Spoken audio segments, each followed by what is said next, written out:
The day began the way most days did on the plantation, with the sound of iron speaking to iron.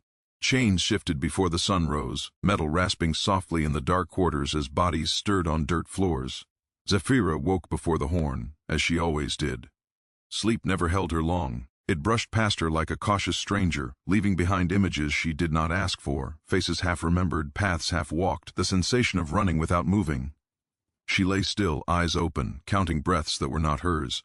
Around her the others breathed in uneven rhythms, some shallow, some heavy with exhaustion. A child whimpered once, then fell silent when a woman's hand found his back. The air was damp, thick with old sweat and fear that had soaked into the wood long before Zephyra was born. Somewhere outside, insects hummed as if the night had no business ending. Zephyra listened past them, past the familiar noises of captivity, to the deeper sounds, the shift of boots on gravel, the clink of a rifle being lifted and set against a wall, the cough of a man who believed the world owed him obedience. She rolled onto her side and pushed herself upright without a sound. Her wrists bore scars from old iron, pale lines crossing dark skin like unfinished writing. She rubbed them absently, not in pain but in memory. Memory was dangerous. She had learned to keep it folded and stored like a blade hidden in cloth. The horn blew, one long note, then another, tearing through the morning. Bodies rose all at once. Someone groaned. Someone else whispered a prayer. Zephyra stood, tall and straight, her face already settled into the expression she wore like a mask. Empty, unremarkable, forgettable. The overseers liked people they did not have to think about. Outside, dawn bled slowly into the sky. The fields stretched outward, rows upon rows of cotton plants still wet with dew. The land looked peaceful at that hour, a lie so well practiced it might have believed itself. Zephyra took her place in line, hands folded, gaze lowered. She could feel the eyes on her, though no one lingered. She was known for working hard and speaking little. Those two traits bought her a certain invisibility. The overseer, Mr. Calhoun, walked the line with his whip coiled loose in his hand. He was a narrow man with a narrow mouth, the kind of man who believed cruelty was a sign of order. His boots were polished even here, even now. He stopped in front of a young boy who had stumbled while stepping forward. "Look at me," Calhoun said. The boy did not lift his head fast enough. The whip cracked, sound first, pain second. The boy cried out, a sharp animal sound that cut through the morning. Zephyra's jaw tightened. Her fingers curled once, then relaxed. She did not look up. Looking was dangerous, too. "Anyone else?" Calhoun asked the line, his voice light, almost bored. No one answered. Silence was safer than truth. They moved to the fields. Work began. Hands reached and pulled, fingers bled, backs bent. Time stretched thin and endless. Zephyra worked steadily, her movements efficient, controlled. She had learned long ago how to make her labor look like obedience while keeping something of herself untouched. Each plant passed through her hands, each step placed carefully. She watched without appearing to watch. She listened without appearing to listen. The incident happened just before midday. It started with shouting near the far rows, voices raised in anger and panic. Work slowed, heads turning despite the risk. Calhoun swore and strode toward the noise, dragging two men with him. Zephyra kept working, though her attention sharpened. She knew that tone. She had heard it before, on other days, on other plantations. A woman had collapsed. Her name was Lissa. She was older, her body worn thin by years of labor. The heat had pressed down heavier than usual that morning, the sun unforgiving. Lissa lay on the ground, her breathing ragged, eyes unfocused. Another wham, and knelt beside her, whispering urgently, trying to lift her head. "She's faking," one of the men said. "She's dying," the kneeling woman replied, her voice trembling. Calhoun looked down at Lissa with annoyance, not concern. "Get up," he said, nudging her with his boot. Lissa did not move. "Get up."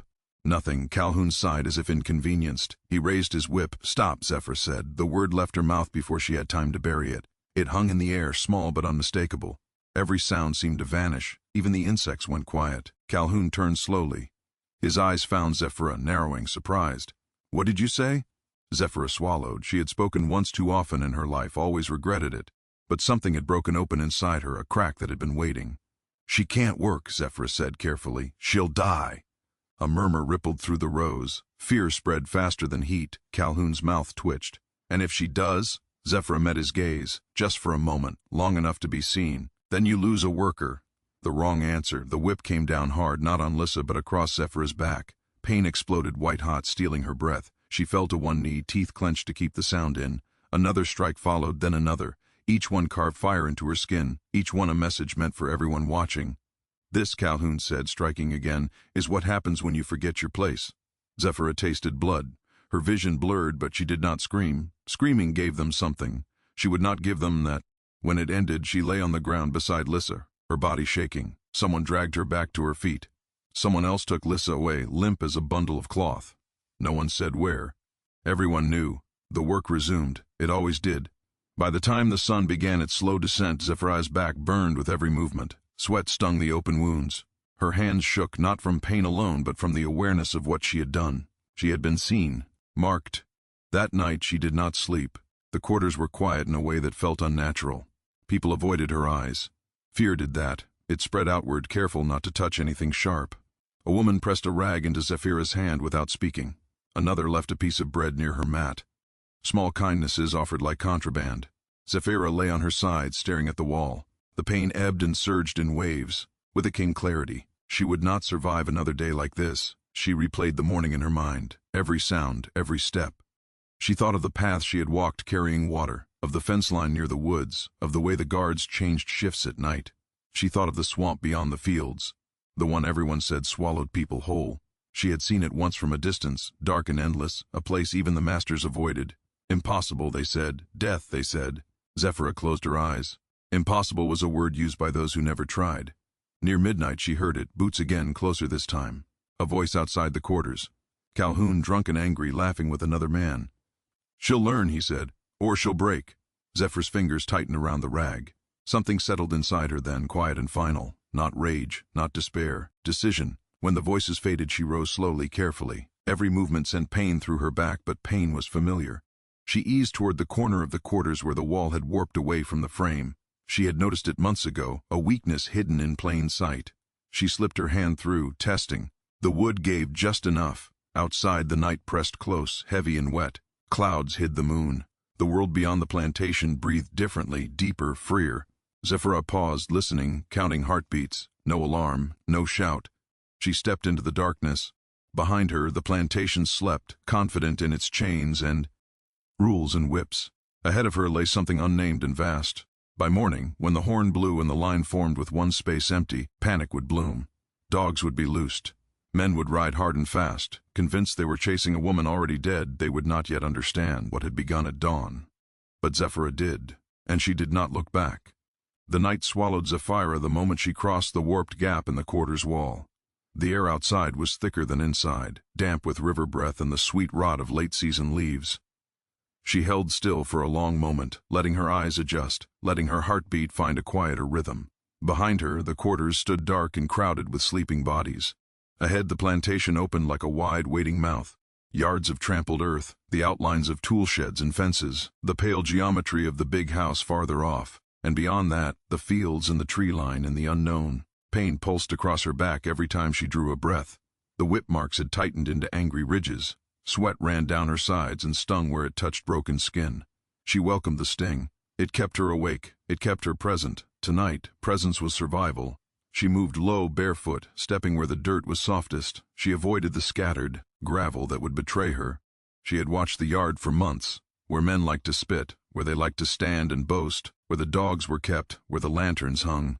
Knowledge didn't free you by itself, but it gave you something sharper than hope, options. Somewhere near the tool shed, a board creaked. Zephyra froze. Her body went still so completely that she could feel each heartbeat in her throat. A lantern lifted.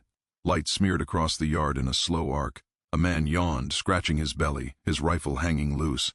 He didn't look in her direction, not truly. He looked the way men looked when they believed the world belonged to them, carelessly, lazily, expecting nothing but obedience.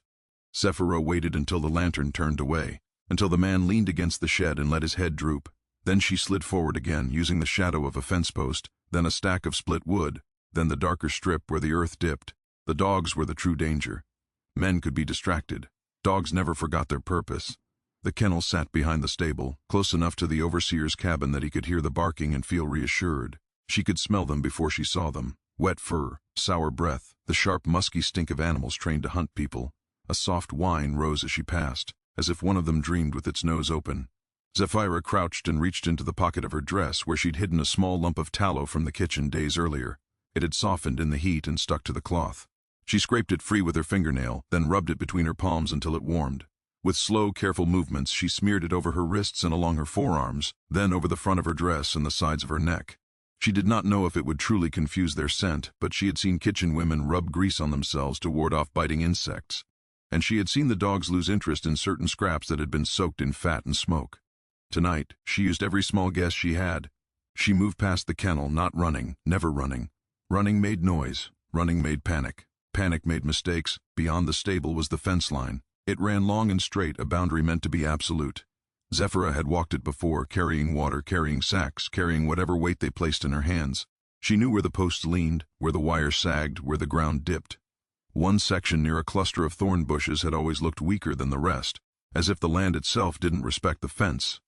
She found it now in the dark, guided by the scent of the thorn flowers. The memory of splinters in her fingers. The wire was rough. She slipped her hands beneath the lowest strand and lifted just enough to slide her body through, careful not to let the metal sing. The thorns scratched her arms, drawing small lines of blood. She didn't flinch.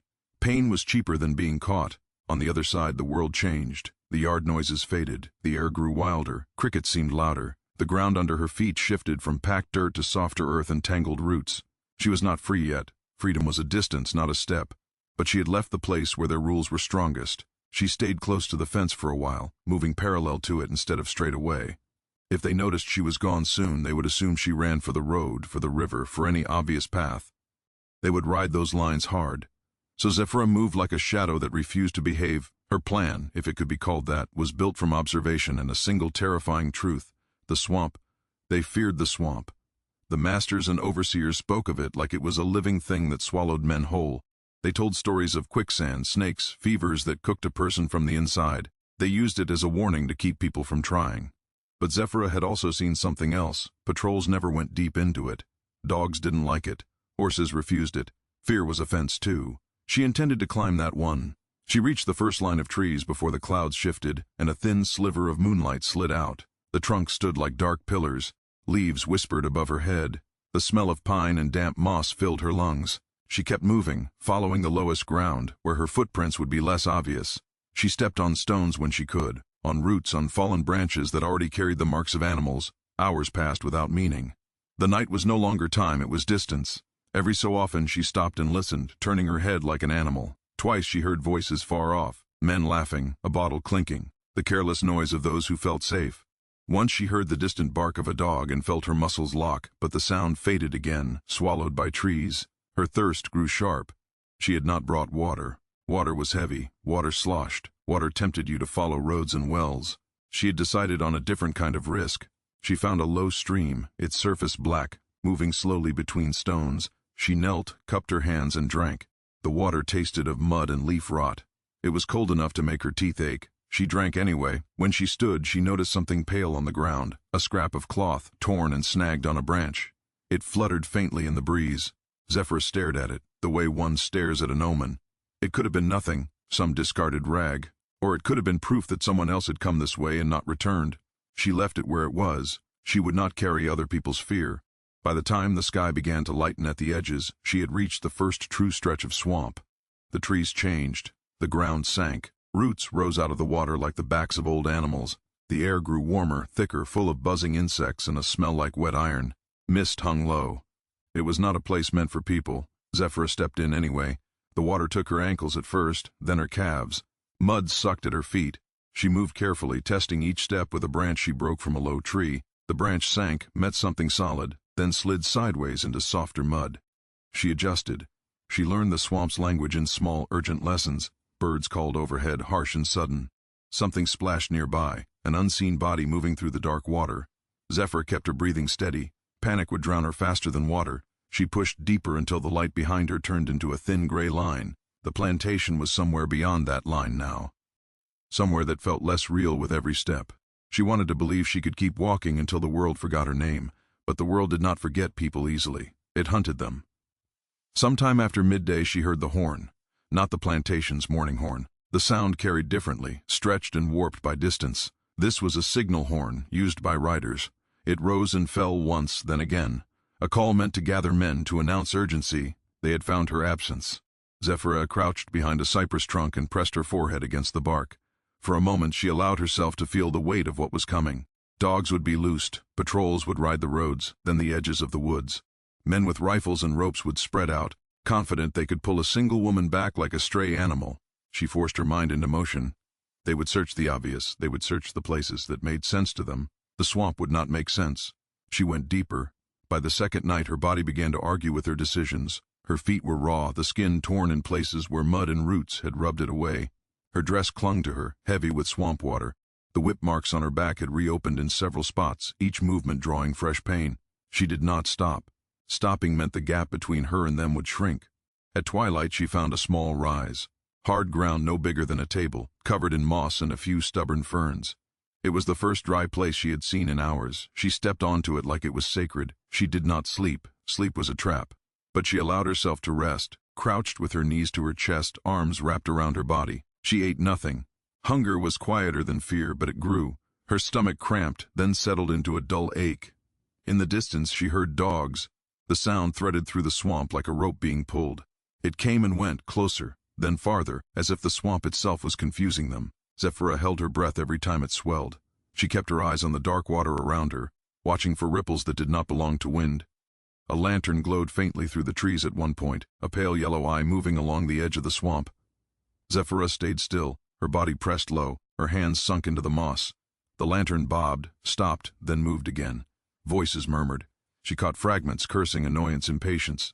"You sure she went in there?" someone said. "Ain't no other tracks," another replied. "She'll be dead by morning." Zephyra's jaw clenched so hard it hurt. She waited until the lantern disappeared. Only then did she move again, sliding off the rise and back into the water, letting the swamp close around her like a cloak. On the third day, fever tried to take her. It began as chills, even in the heat. Her skin prickled, her teeth chattered. Then the swamp air seemed to thicken, pressing into her lungs. Her thoughts blurred at the edges. She found herself staring too long at a leaf, forgetting why she was moving, forgetting which direction meant farther from danger. That frightened her more than the dogs. She forced herself to drink water again, even though it tasted worse deeper in. She chewed on the soft inner bark of a tree she recognized from kitchen fires, bitter, but it gave her something to put in her stomach. She moved slower, choosing steps with more care, refusing to let dizziness make choices for her. By the afternoon, the fever eased a little, not gone, but held at bay by stubbornness. That night the swamp gave her a gift, rain. A heavy storm rolled in, sudden and violent. Thunder cracked overhead. Rain hammered the water, erasing ripples and softening sounds. The world became noise. Men would not search well in this. Dogs would struggle. Tracks would vanish. Zephyra moved during the storm. She waded through rising water, using lightning flashes to see the shapes of trees. Rain ran down her face and into her mouth. She drank without stopping. Her dress clung tighter, but she welcomed it, anything that made her look more like part of the swamp than something separate. When the storm finally passed, she found herself at a different kind of edge, not the plantation's edge, but the swamp's inner boundary, where the land rose slightly and the trees thinned into a ragged line. Beyond it lay a stretch of forest that looked older, less disturbed. The air smelled cleaner. There were fewer insects. The swamp behind her seemed to exhale. Zephyra stood there for a long time, trembling. Not from cold now, but from the realization that she had crossed something most people never even dared to approach. She was not safe. She knew that. Safety was a luxury, and she did not yet have it. But she had done the impossible thing they counted on to keep her contained. She had stepped into the place they feared and walked through it. At dawn, far behind her, men would find nothing but soaked earth and confusion. Dogs would circle, then lose the trail. Riders would curse the swamp, call it cursed, call it hungry. They would return to the plantation with empty hands and angry hearts, and then the stories would begin. Some would say Zephyra drowned. Some would say she was taken by beasts. Some would say she never existed at all, that people imagined her absence because they wanted to believe someone could slip through the cracks. But the truth was simpler and sharper. She had vanished because she had chosen to become unfindable. She stepped forward into the new forest, leaving no trail anyone would recognize. And the morning light touched her face like it had never been allowed to before. Not freedom, not yet, but a direction, and a woman walking it. The forest beyond the swamp did not welcome Zephyra the way she had imagined freedom might. It did not open its arms or offer her a path. It simply existed, tall, indifferent, older than the plantation and the men who owned it. The trees rose in quiet ranks, trunks dark with moisture, branches threaded together so tightly overhead that the light became a thin, broken net. The air smelled of pine resin and wet earth, clean enough to make her chest ache. She walked until the swamp sounds faded completely. Even then, she did not stop. Her mind would not allow it. Stopping meant imagining hands on her shoulders, iron closing on her wrists, dogs leaping from behind a trunk. Her body moved from habit now, guided by a fear that had learned to speak in calm tones. By midday, her legs began to tremble. Not from cowardice, she had moved beyond that word, but from hunger and the fever that still lurked behind her eyes. She could feel it in the slight sway of the world, in the way her thoughts occasionally slipped and returned like a leaf caught in current. She found a small hollow between two fallen trees where the ground lifted just enough to stay dry. It was no shelter anyone would choose, but it was hidden from most angles, and that mattered more than comfort. She lowered herself carefully, then lay on her side, face turned toward the direction she'd come from, listening. Silence here was different. The plantation silence was forced, sharp, full of swallowed words. The swamp silence was heavy and alive, hiding movement.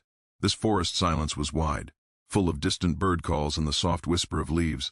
It carried the sense that life went on whether she lived or died. Zephyra closed her eyes for a moment and let her body rest without surrendering to sleep. She counted breaths again. When her thoughts tried to drift into memory, the whip, the horn, Lissa's body being dragged away, she pushed them aside like smoke. She needed a plan. Not the kind men boasted about with maps and numbers, but a plan made of small decisions. What she would drink, what she would eat, how she would keep her direction, how she would keep from being seen. She sat up and examined her hands.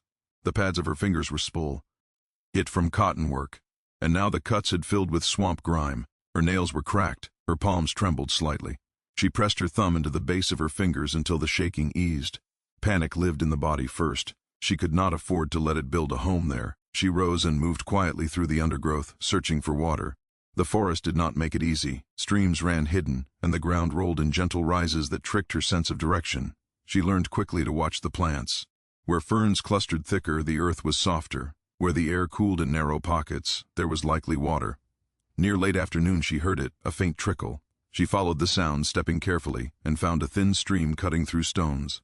It was clearer than the swamp water, and she nearly cried from relief. She knelt, cupped her hands, and drank slowly. It tasted like stone and leaf and something sharp she could not name, but it did not taste like rot. She drank until her stomach cramped. When she stood, she caught her reflection in the stream for the first time since leaving. Her face was streaked with mud. Her eyes looked too large in the hollows of her cheeks.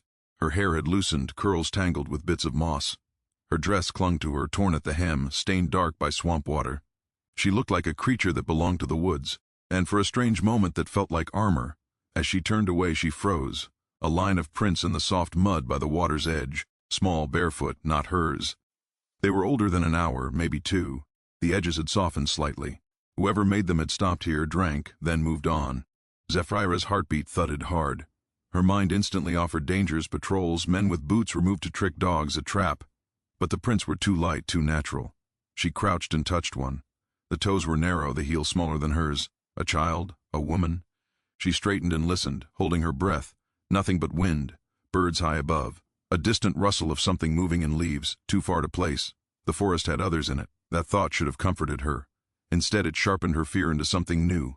Other people meant other risks, betrayal, desperation, panic loud enough to draw hunters.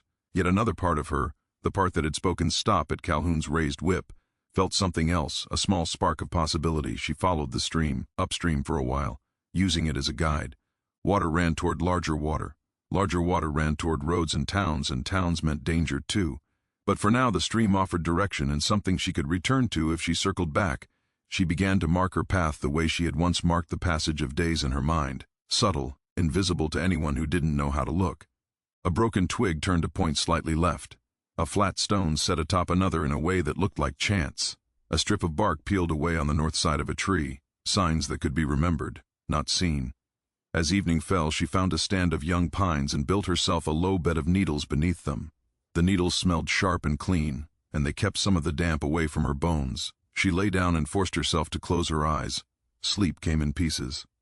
She would drift, then jolt awake at the snap of a branch somewhere. Each time she rose on one elbow, listening, her heart racing, her body ready to run. Each time the sound proved to be nothing, an animal, wind, a forest settling into itself. Near midnight, she woke to a sound that was not wind. A soft, careful step. Zephyra's eyes opened instantly. She did not move. Her breath went shallow. She could feel the knife of fear press against her ribs. She had no weapon, not truly. Only her hands, her teeth, and a mind that refused to submit. The step came again, closer, then a pause. A faint rustle of cloth. Someone exhaled, the breath controlled but tense. Zephyra waited until the sound was close enough that she could smell the other person. A hint of smoke, old sweat, and something like crushed herbs. She rolled silently onto her side, letting her arms slide beneath her body. A shape emerged between the pine trunks, black against darker black. The outline of a person crouching low. Zephyra moved. She sprang forward with all the force her tired muscles could give, grabbing the figure's wrist and twisting hard. The other person gasped, but did not scream. They fought back immediately, fast and desperate. They were smaller than Zephyra, but lean and strong. A hand struck Zephyra's ribs. Another tried to claw her face. Zephyra shifted, using weight and leverage the way she had learned in the fields, how to move stubborn loads without wasting strength. She pinned the person's arm and pressed her forearm across their throat, not to kill but to control. "Don't!" Zephyra hissed, voice low and savage. No sound. The figure froze. In the faint light filtering through the branches, Zephyra caught the gleam of eyes wide with fear. A woman's eyes, young, maybe 16, maybe 20. It was hard to tell in that moment. Her hair was wrapped in a rag. Her dress was torn like Zephyra's. Mud smeared her cheeks. "Please," the girl whispered, barely audible. I ain't with them." Zephyra held her there, muscle trembling, listening for any sign of others. Silence. No boots. No dogs. "What are you doing here?" Zephyra whispered. The girl swallowed hard under Zephyra's forearm. Thought you might be one of us." Zephyra eased the pressure slightly but did not let go. "One of who?" The girl's breath came fast. "Run," she said. "Like me." Zephyra stared at her for a long moment. The forest seemed to lean closer around them, listening. Zephyra's mind raced through possibilities. If this was a trap, it was a strange one. A single frightened girl was not bait men would trust. But fear made people do foolish things. Desperation made them do worse. "What's your name?" Zephyra asked. The girl hesitated. "Mara," she whispered. "They call me Mara." Zephyra's grip loosened. "You follow me?" Mara nodded once, small. "Saw your tracks by the stream. Thought if I stayed close maybe." Zephyra pulled back fully, still crouched, still ready. Mara rubbed her wrist, eyes shining with tears she refused to let fall. She looked half-starved. Her lips were cracked. There was a bruise blooming under one eye, dark and ugly. Zephyra's stomach twisted, not with hunger now, but with recognition. She knew that bruise. She knew what it meant. The system left marks like signatures. "You alone?" Zephyra asked. Mara glanced behind her, nervous. "Not far," she said. "I got 2 more. We stay apart. Don't walk together. If one get caught—" Zephyra's chest tightened. 2 more. If there were more runaways nearby, that meant a hidden path, perhaps even a place. Or it meant a cluster of desperate people wandering until hunger or hunters took them. Zephyra looked at Mara carefully. The girl's eyes did not hold the calculating emptiness of someone sent to deceive. They held a wild, sharp pleading, the kind that came from someone who had already lost everything. Zephyra made a decision she did not fully understand in that moment. "Where are they?" she asked. Mara blinked as if she had not expected the question. "Half-mile," she said, pointing into the darkness. "In a hollow near the ridge. We've been there 2 nights. Zephyra hesitated. Every instinct for survival told her to keep moving alone. 1 person could disappear. 3 made a trail. 3 made noise. 3 made mistakes. But another truth rose inside her, colder and steadier. Alone, she could run until she died. Together, they might endure. "Show me," Zephyra said. Mara's face flashed with relief so intense it looked like pain. She nodded quickly and moved ahead, careful, light-footed. Zephyra followed at a distance, atching her shoulders, watching the ground, watching for any sign that this was a lead into danger. They moved through the trees without speaking. Mara seemed to know the terrain, avoiding low branches that would slap, stepping over roots rather than on them. Twice she stopped to listen, head tilted. Each time Zephyra mirrored her, listening too. The forest was full of small lives, all moving in their own patterns, but no human voices, no hunting calls. After some time the land lifted slightly. The air cooled. The trees thinned just enough that moonlight painted pale lines across the ground. Ahead, Zephyra saw a shallow depression sheltered by fallen logs and thick brush. A faint orange glow pulsed from within. Firelight carefully hidden. Zephyra's body tensed. Fire was comfort, but fire was also betrayal. Smoke carried, light carried. Only people who didn't understand danger made fire in open places. But here the glow was low, shielded, as if someone knew exactly how much they could risk. Mara slipped into the hollow and whispered something too soft to hear. A figure moved. Then another. 2 people emerged from shadow, both thin and wary. One was a man, older than Mara, perhaps in his 30s. His hair was cropped close. His eyes were sharp and suspicious. The other was a woman, older, her face lined with exhaustion. She held a stick like a weapon, the end charred from the fire. When they saw Zephyra, both stiffened. "Who that?" the man demanded, voice low but edged. Mara lifted her hands slightly. "She's run," Mara said quickly. "Like us. I followed her. She ain't with them." The older woman studied Zephyra, eyes narrowing. "How we know?" she murmured. Zephyra stepped forward just enough that the firelight caught her scars, her torn dress, the fresh whip marks that darkened her back like a map of pain. She did not speak at first. She let them see what the system had written on her skin. The man's gaze flicked to her back, then away. Something in his expression shifted, a hardness loosening into grim understanding. "Name?" he asked. Zephyra held his eyes. "Zephyra," she said. The older woman repeated it softly, tasting the name. "Zephyra," she echoed, then looked down at the ground. "That a strong name." "It's mine," Zephyra replied. The man glanced at Mara, then at the older woman. They exchanged a look full of unspoken calculations, risk, hunger, fear. Zephyr recognized the look. It was the look of people deciding whether kindness would kill them. The older woman finally lowered her stick a fraction. "I'm Ruth," she said. "That's Eli." Zephyr nodded once. Names were bridges, dangerous but necessary. Ruth gestured toward the fire. "Sit," she said, still cautious. "But you keep your ears open. We don't sleep deep." Zephyra sank onto the earth near the edge of the hollow, close enough to the warmth to ease the ache in her bones, but far enough to jump up if she needed. Mara sat near her, eyes fixed on Zephyra as if she feared the woman might vanish if she looked away. Eli pulled something from a small bundle, 2 handfuls of dried berries and a strip of jerky so tough it looked like bark. He broke the strip into 3 pieces, then hesitated, then broke it into 4. He handed one to Zephyra without meeting her eyes. Zephyra stared at the food for a moment. Her stomach surged with longing. She forced herself to eat slowly. Fast eating would make her sick. The berries were sour. The jerky tasted like smoke and salt. It was the best thing she had ever eaten. As they ate, Ruth kept her gaze on the darkness beyond the hollow. "Where you come from?" she asked. Zephyr chewed and swallowed. "South," she said, which meant nothing and everything. "Plantation near the river." Eli snorted quietly. "All of them near the river," he muttered. Ruth's eyes shifted to Zephyr's back again. "You left tonight?" she asked. Zephyr shook her head. 3 nights, she said. "Swamp." Mara inhaled sharply, Eli's eyebrow. Eli's lifted, disbelief flickering. Ruth's mouth tightened. "You went through," Ruth murmured half to herself. "I went," Zephyr said. "They don't follow deep." Eli stared at the fire. "Some do," he said grimly. "Some don't come back." Zephyra's gaze sharpened. "You seen them?" Eli hesitated, then nodded once. "Seen hunters," he said. "Not like overseers. Worse, men paid to bring you back alive, or bring your head if they can't." Mara's hands tightened around her knees. Ruth's jaw clenched. The hollow seemed to shrink with the weight of the words. Zephyra held the fear without letting it drown her. "How long you been out?" she asked. Ruth looked up at the trees as if searching for the answer in the leaves. 6 days, she said. "Feels like 6 years." Eli spat to the side. "We've been moving," he said. "Always moving. Can't stay nowhere long." Zephyra studied the hollow. The way the fallen logs shielded the fire, the way brush formed a wall, the way sound would be muffled here. She listened to the forest beyond, picking out patterns. It was a decent hiding place for a night or two, but if hunters were close, fire could betray them. "Put it out," Zephyr said suddenly. Eli looked at her sharply. "What?" "The fire," Zephyr repeated, voice calm, certain. "Smoke carries. Light carries. You want warmth, bury coals, no flame." Mara's eyes widened. Ruth's brows knit, then she looked at the fire as if seeing it differently. Eli bristled, pride rising. "You been out 3 nights," he said, defensive. "We been out 6. We know." "You know comfort," Zephyr cut in quietly. "Not harsh, just true.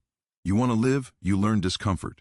The words hung between them. Ruth's shoulders sagged and she reached for a stick to stir the fire lower. Eli stared at Zephyra, anger and respect battling behind his eyes. Mara looked relieved, as if someone had finally spoken the fear she'd been trying not to feed. Ruth scooped damp earth over the flames until only a dull red glow remained. The hollow darkened. The warmth faded, but the risk shrank too. Zephyra leaned back against a log, eyes half-lidded, listening. The forest was not silent. It never was. But she had learned to hear what didn't belong, a twig snapped too heavy for deer, a breath that wasn't wind. "You got a direction?" Eli asked after a long pause. Zephyra stared into the dark. Direction. The word felt heavy. She had been moving away, not toward. "North," she said finally. It was the only honest answer she had. North meant distance. North meant rumor. North meant the faint possibility of a place where chains were not law. Ruth exhaled. "Everybody say north," she murmured. Zephyr turned her head slightly. "You got better?" Ruth hesitated, then shook her head. "I got tired," she said. "I got hunger. I got a girl who cry in her sleep." She glanced at Mara, whose face tightened, ashamed. Ruth's gaze softened. "I got no better." Zephyr looked at Mara. The girl's eyes were bright, even in the darkness. She was trying to be brave so hard it was tearing her open. Zephyr recognized that too. Zephyr made another decision, one she could feel shaping the future even if she could not yet see it. "You follow me," Zephyr said quietly. Eli blinked. "What you mean?" "I mean you do what I say when I say it," Zephyr replied. "No arguing loud, no fire, no walking together in open, no leaving scraps, no singing, no praying out loud." She held Eli's gaze. "You want freedom, you act like you already got it, silent, smart." Eli's jaw clenched, pride flared again, but fear had its own weight. He glanced at Ruth. Ruth's eyes met his and she nodded once, slow. "We do that," Ruth said, voice steady. We do that if it keep us alive. Mara's breath caught. Yes, she whispered quickly as if afraid the offer might disappear. Yes, I will. Eli looked back at Zephyra. You ain't no preacher, he said. Ain't no captain neither. Zephyra's expression did not change. No, she agreed. A woman who walked through the swamp. That ended the argument. They rested in shifts that night, the way animals did when danger circled. Zephyra slept for short stretches, waking at every change in sound. Once she jolted awake to Mara, whispering her name, panicked. Hear that? Mara breathed. Zephyra listened. At first nothing, then, faint, far off, like a memory, a dog bark. Not close, but real. Zephyra sat up and pressed a finger to her lips. They all went still, even Eli. The bark came again, then faded. Zephyra's mind moved like a blade. Dogs meant hunters. Hunters meant time running thin. At the first gray hint of dawn, she woke them all. No horn here, no whip. Just her voice, low and firm. Up, she whispered. Now. Ruth rose without complaint. Mara scrambled to her feet. Eli frowned but moved. They buried the last warm coals under damp earth, scattered leaves over the disturbed ground, erased any obvious sign that 4 bodies had slept there. Zephyra made them walk to the stream and step in it, letting water swallow their footprints for several yards before they climbed out and moved through rockier ground. They did not speak. Zephyra kept them spaced apart, far enough that one mistake would not doom the others, close enough that she could signal with a raised hand or a bird call mimic. She used the forest itself as cover, moving along ridges where wind carried scent away, then dropping into ravines where sound did not travel far. By midday, the fever was gone from Zephyra's head, replaced by something colder, focus. Hunger remained, but hunger was honest. It told you what you needed. Fear lied. It told you you were already dead. They found food where they could. Nuts, roots Ruth recognized, a rabbit Eli snared with a crude loop of vine. They ate sparingly. Zephyra made them keep moving even when their legs begged to stop. Late afternoon, they reached a place where the trees thinned and the land opened into a small clearing. In the center stood the remains of an old cabin, collapsed roof, moss-covered logs, a chimney still standing like a broken tooth. The clearing was quiet, the kind of quiet that made a person suspicious. Eli stepped forward automatically, drawn by the idea of shelter. Zephyra caught his arm and pulled him back hard. He turned, surprised and irritated. But one look at her face stopped him. Why? He whispered. Zephyra pointed, barely moving her hand. In the soft mud at the clearing's edge were boot prints, fresh, deeper than theirs, made by men with weight and purpose. Near the cabin, broken twigs lay in a pattern too neat to be accidental. And there, half hidden in grass, was a coil of rope, a trap. Mara's hand flew to her mouth, eyes wide. Ruth's face went pale. They been here, Ruth whispered. Zephyra nodded once. They looking, she said. Eli swallowed. Anger drained into fear. How you see that? Zephyra's gaze stayed on the clearing. Because they think like owners, she murmured. They think you run to shelter. They think you tired enough to walk into it. She turned away and led them back into the trees, leaving the clearing untouched, unentered. Behind them, the cabin waited like a patient lie. As the sun dipped and shadows lengthened, Zephyra did not feel despair. She felt something else, something harder, more dangerous. They were being hunted, yes, but the hunters were learning her name now, even if they did not know it. They were setting traps in the places fear would push people, and Zephyra was learning their patterns too. That night, as they crouched beneath thick branches with no fire, no light, only the dark and each other's breathing, Zephyra stared into the forest and felt a thought take shape, quiet, sharp, unstoppable. Survival was not enough. If she could learn to vanish, she could also learn to move others through the same darkness. If she could read the land, she could build something in it, something hidden, something that did not obey their rule. She did not say it out loud yet. Words were heavy, and she was still measuring the strength of the people beside her. But she felt it, steady as her own pulse. The swamp had not swallowed her. The forest would not either. And somewhere behind them, men were learning what it meant to chase a woman who had stopped running like prey. Night in the forest was not darkness the way the plantation night had been. Plantation darkness still had edges, lanterns swinging on porches, moonlight falling on open yards, the faint outline of fences meant to keep bodies in place. Forest darkness had no such courtesy. It pressed in from every side, thick as cloth, full of moving sounds that never showed their faces. The first time Zephyra had stepped into it alone, she'd felt as if the world had erased her. Now, with 3 others breathing around her, the dark felt different, not safer, but more complicated, more fragile. They had settled into a rhythm Zephyra insisted on. No fire, no straight lines, no staying in the same place 2 nights in a row. They slept in shifts, Ruth first, then Eli, then Zephyra, then Mara, so at least one set of eyes remained open at all times. Zephyra did not trust comfort. Comfort made people careless. Carelessness was how owners reclaimed what they thought belonged to them. In the early hours before dawn, Zephyra awoke to a whisper of movement and the faintest scent of smoke, distant, not from their buried coals but carried on the air.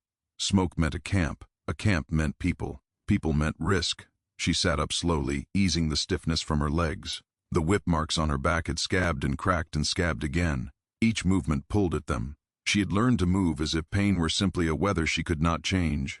Ruth lifted her head from the moss bed. "You smell it too," Ruth murmured. Zephyra nodded once. She glanced at Mara, who slept with her knees drawn up like a child. Even asleep, the girl's face was tense, as if she expected the forest to strike her. Eli was awake already, staring into the dark with eyes that tried to look fearless and failed. "Could be hunters," Eli whispered. "Could be run," Zephyra answered. Eli's jaw tightened. "Or both." Zephyra didn't argue. The world was full of both. She raised 2 fingers and pointed, then lowered them, a signal she had taught them. "Stay. Silent. Watch." She slid forward through the undergrowth, moving low, following the faint smoke scent as if it were a thread. She kept a shadowed dips in the ground, stepping on stones, avoiding dry leaves. The forest surface was a language. Zephyra had begun to read it. After 15 minutes, she saw the first sign, a broken branch snapped too cleanly, not by wind but by a hand. A footprint in soft earth, half filled with water, the heel deeper than the toes. Someone carrying weight. Ahead the smoke thickened. Zephyra climbed a small rise and peered through brush. Below, in a shallow hollow, a fire burned low under a makeshift shield of branches. 2 figures crouched near it. One stirred something in a pot, the other hunched with hands extended toward the warmth. A third figure lay farther back, barely moving. They were thin. Their clothes were torn.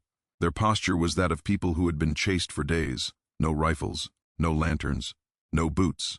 Zephyra watched for several breaths, waiting for the moment the scene revealed itself as a lie, but it didn't. The figures moved with the slow caution of runaways, not the confident purpose of hunters. Zephyra slid back down the rise and returned to her group the way she'd come, leaving no new sign. "3," she whispered when she reached them. "Run. Fire 2 open, but they're not hunters." Ruth's eyes sharpened. "You sure?" "Not sure," Zephyra admitted, "but I'm not leaving them blind in the woods either." Eli exhaled through his nose. "We can't take everybody," he muttered. "More bodies, more noise." Zephyra met his gaze. "More eyes," she replied. "More or hands. More ways to survive." Eli looked away, but he didn't argue again. He was learning that Zephyra did not speak without weighing her words. When she decided something, it was because her mind had already walked through the consequences. They moved toward the hollow with Zephyra leading. She stopped them a good distance away, raised her fist. "Halt." Then she slipped forward alone again, approaching openly enough to be seen but quietly enough not to startle. When she was close, she stood and let her shape appear between 2 trees. The figure nearest the pot spun, grabbing a stick as if it were a weapon. The other rose too fast, panic flashing. The one lying back groaned and tried to lift his head. "Don't," Zephyra said softly, holding her hands low and open. "No shouting." The stick-holder trembled, then steadied. In the weak light of their fire, Zephyra saw a woman, maybe in her 20s. Her hair braided tight against her scalp. Her eyes were sharp, suspicious. The other was a man, older, his beard patchy, his cheek hollow. The third, lying down, was younger than both, maybe a boy near Mara's age, sweat shining on his forehead. "Who are you?" the woman demanded, voice low but fierce. "Run," Zephyra said, "like you." The man's gaze flicked to Zephyra's back, to the scars visible through torn cloth. His expression shifted, wary but understanding. "You alone?" he asked. Zephyra didn't answer with words. She lifted her chin slightly. In the shadows behind her, Ruth stepped into view first, then Mara, then Eli, all at a distance, all silent. The woman tightened her grip on the stick. "That don't make you safe," she said. "It don't," Zephyra agreed. "Your fire makes you visible, smoke carries, hunters smell it." The woman's eyes flicked to the fire defensively, then back. "We needed heat." Zephyra stepped closer by one careful pace. "You want heat," she said. "You bury coals, no flame." The man swallowed. "Hunters," he murmured, as if the word itself was a wound. "They near?" Zephyra's gaze slid to the boy lying down. His breathing was shallow. "Fever." "They're always near," she said. "That's why you don't act like they're far." The woman's jaw worked. Pride and fear wrestled in her face. Finally she nodded once short. "Name," she said. "Zephyra." The woman hesitated, then answered. "Anaya," she said. "This is Jed." She jerked her chin toward the man. "And that's Micah. He's burning up." Zephyra crouched near Micah without touching him. She studied his eyes, glassy, unfocused. "How long he been like this?" 2 days, Jed said quietly. "He won't eat." Ruth stepped forward just enough that Zephyra could hear her. We got bark, Ruth whispered. The bitter kind. It helps sometimes. Zephyra nodded. She looked back at Anaya. You got water? Anaya pointed with the stick. Stream down that way, but we didn't want to move him. Zephyra's mind worked quickly. They couldn't leave Micah. If they stayed here, hunters would find them. If they moved him too hard, he might not survive. Survival wasn't just running, it was choosing the least deadly option. Put it out, Zephyra told Anaya firm. Now. Anaya bristled. Who made you boss? Zephyra didn't raise her voice. She didn't need to. Nobody, she said, but I'm alive, and the swamp didn't take me, and hunters didn't either. So if you want to keep that boy breathing, you listen. For a moment, Anaya looked like she might swing the stick. Then she looked at Micah's damp forehead, at his trembling hands, and her anger collapsed into fear. She grabbed dirt and pressed it over the flames. Ruth joined in, quick and practiced, scattering leaves and damp moss until the light vanished. The hollow darkened. Without fire, the night seemed to grow teeth, but it also grew safer. Zephyra motioned for them to gather their things. Anaya's bundle was small. Jed had a rag sack. Micah had nothing but his own thin body. They moved. Zephyra set the pace, slow enough to jolt Micah too much, fast enough to keep distance from any trail. Eli and Jed took turns carrying Micah between them, his arms draped over their shoulders. Micah moaned once, then fell into a heavy, fevered silence. They traveled along the stream's edge, stepping in water for stretches to confuse scent. Zephyra watched the wind. She watched the trees. She watched Anaya's eyes, because fear could make someone do foolish things, and foolishness could kill them all. After an hour, Zephyra found a place she liked better, a narrow ridge between two low ravines, thick with bramble and young cedar. It was not comfortable. Comfort was not the point. It was hard to approach quietly and hard to see into from a distance. The ground was dry enough, the wind shifted scent away, and the ravines would catch sound. Here, Zephyra whispered. They lowered Micah onto a bed of needles Ruth quickly arranged. Mara knelt beside him, her face worried. She looked at Zephyra like she wanted to ask a question but didn't know if she was allowed. Zephyra crouched and peeled a strip of bitter bark Ruth offered. She wet it in her mouth and pressed it gently against Micah's lips. Chew, she murmured. Just a little. Micah's eyes fluttered. He tried to turn away, but Zephyra steadied his jaw with a careful hand. Firm, not cruel. Chew, she repeated. Stay with us. Slowly, Micah's mouth moved. He swallowed. His breathing eased a fraction, not cured but less frantic. Anaya watched, arms crossed tight over her chest. In the darkness, her confidence looked thinner. You done this before? She asked, voice smaller now. Zephyra shook her head once. I watched, she said. Watching is how you live. They settled again into the night, but the group had changed. 7 now. 7 meant more heat, more breath, more chance of noise. Zephyra adjusted their spacing. She assigned positions without debate. Ruth was to watch the ravine side. Eli and Jed rotated carry duty and watch duty. Mara stayed near Micah. Anaya watched the ridge edge, her sharp eyes now used for something more useful than pride. Just before dawn, Zephyra taught them something new. She plucked a small twig and broke it twice. Soft, quick. She made a low bird call, not one any real bird made, but close enough to pass as nature if overheard. That means move, she whispered. She made another call higher. That means freeze. A third, a soft clicking of tongue. That means danger. Human. Eli frowned. We ain't birds. Zephyra's eyes stayed on the dark. Then be stones, she said, but stones don't warn each other. They practiced quietly, Ruth first, then Eli, then Jed, then Anaya. Mara struggled at first, her throat tightening, but after a few tries she produced a decent imitation. Micah couldn't practice. He lay sweating, eyes half open, as if listening from far away. When the sky lightened, Zephyra led them out before full dawn. She wanted the night's cover for as long as possible. They moved in staggered line, each person watching the one ahead, but not close enough to be one cluster. She made them pause at every change in terrain. She made them listen to Wayne before crossing open patches. By midday, Micah's fever eased a little. He whispered once, hoarse, "Water!" Mara nearly cried from relief. She brought water carefully, letting him sip. His hands trembled. He looked at Zephyra with unfocused eyes. "You, the swamp," he whispered, as if the words were myth. Zephyra nodded. "Yes." Micah's lips twitched faintly. They said, "Nobody." "People say many things," Zephyra replied. "People say things to keep themselves afraid." They traveled for days like that, moving, hiding, learning. Each day brought someone new. The first was a man who nearly killed Eli out of panic. He sprang from brush with a sharpened stake, eyes wild, yelling half words. Zephyra reacted instantly, not with anger but with speed. She made the danger call. Ruth froze. Mara pulled Micah back. Anaya lifted her stick. Eli stepped forward, insulted. Zephyra caught the man's wrist and twisted, not breaking but forcing the stake downward. "Quiet," she hissed, face close. "You want to live, you stop." The man's breath came ragged. He looked at Zephyra's eyes, at the scars, at the calm inside her violence, and his own panic faltered. He swallowed hard and nodded. His name was Isaiah. He had been out 5 days, alone, eating bark and insects. His mind was frayed, but his hands were strong. Strong hands mattered. The second was a pair of sisters who had been hiding near a creek, terrified of everything, even the wind. They saw Mara first and nearly ran. Mara, remembering her own panic, whispered softly to them from a distance, showing her empty hands, showing her thinness as proof she was not a trap. Zephyra watched Mara do it and felt something unfamiliar, pride. Not the proud feeling men use like a weapon, but the quiet satisfaction of seeing fear turned into skill. The sisters joined. Their names were Nella and June.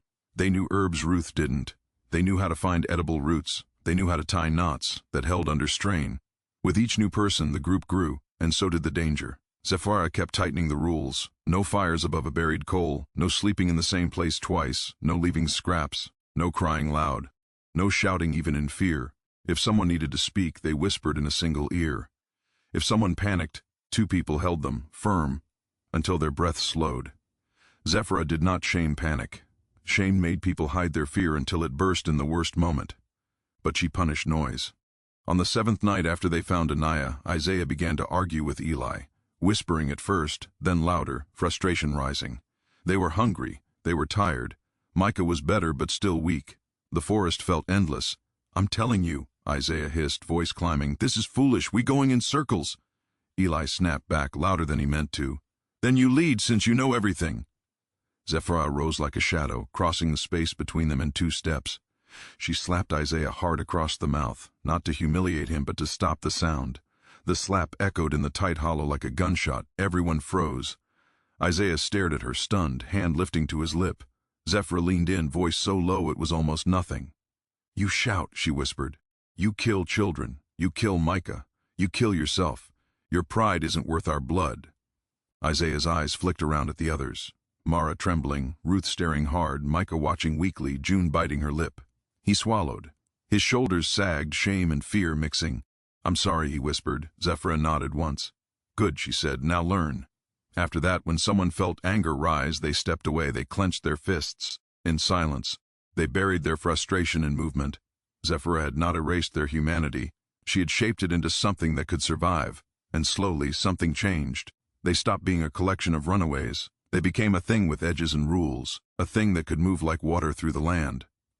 One evening, as they crouched in a thicket near a bend in the river, Zephyra saw a figure far off on the opposite bank. One person, moving cautiously, looking over their shoulder. The person stopped, bent down, and placed something on a rock, a small pile of stones stacked in a deliberate pattern. Zephyra's breath caught, not random, not nature. A signal. She stared across the water, heart pounding, and felt a door crack open in her mind. If others were leaving signals, then there were others beyond her group. People who had been out longer, people who had created their own language of survival. Ruth came beside her silently. "You see that?" Ruth whispered. Zephyra nodded. "Yes." "Who do you think?" Ruth began. Zephyra lifted a hand. "Quiet," she whispered. "Watch." The figure across the river vanished into trees, leaving the stone stack behind like a quiet invitation or a warning. Zephyra stood very still for a long time, staring at the stones. Her group huddled behind her, waiting. Eli's impatience flickered, but he didn't speak. Mara's eyes were wide, hopeful and afraid at the same time. Zephyra finally turned back to them. "There are more," she said softly. Anaya's eyebrows lifted.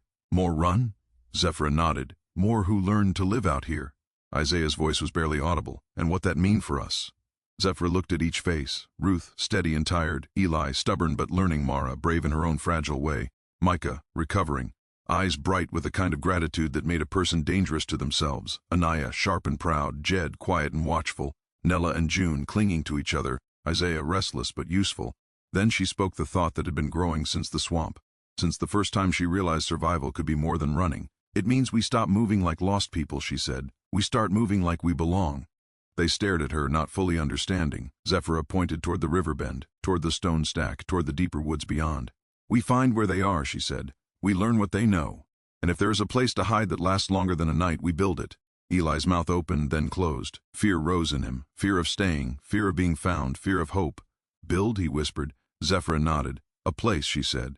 Hidden, defended, with rules, with signals, with food, with water. A place where runaways don't have to wander until they die. Mara's eyes filled with tears she didn't wipe away. Ruth's hand trembled slightly, then steadied. Anaya's voice came out rough. "They'll hunt us harder." Zephyra's gaze was steady. "They already hunt," she said. "At least this way we choose the ground." The river murmured beside them, indifferent to human plans. The forest swayed overhead, old and patient. Zephyra bent down, picked up a stone, and placed it in her palm like a promise. And for the first time since she slipped through the quarter's wall, the direction she felt was not only away, it was towards something. The stone stack across the river waited like a quiet question. Zephyra did not rush toward it. She made them watch the opposite bank until the light began to fade, until every shifting shadow could be understood as wind or bird or nothing at all. Only then did she signal the group to move back into cover. They traveled upstream through thick brush, keeping the river in sight but never walking openly along it. Water was a guide, but it was also a mirror. Anyone watching from the far side could track movement along the bank. Zephyra made them cross and recross small tributaries, step on stones, wade through shallow stretches, and climb ridges that hurt their legs but broke patterns. Micah was still weak. Eli and Jed carried him in turns, though Micah insisted on walking whenever he could, as if stubbornness might make him whole.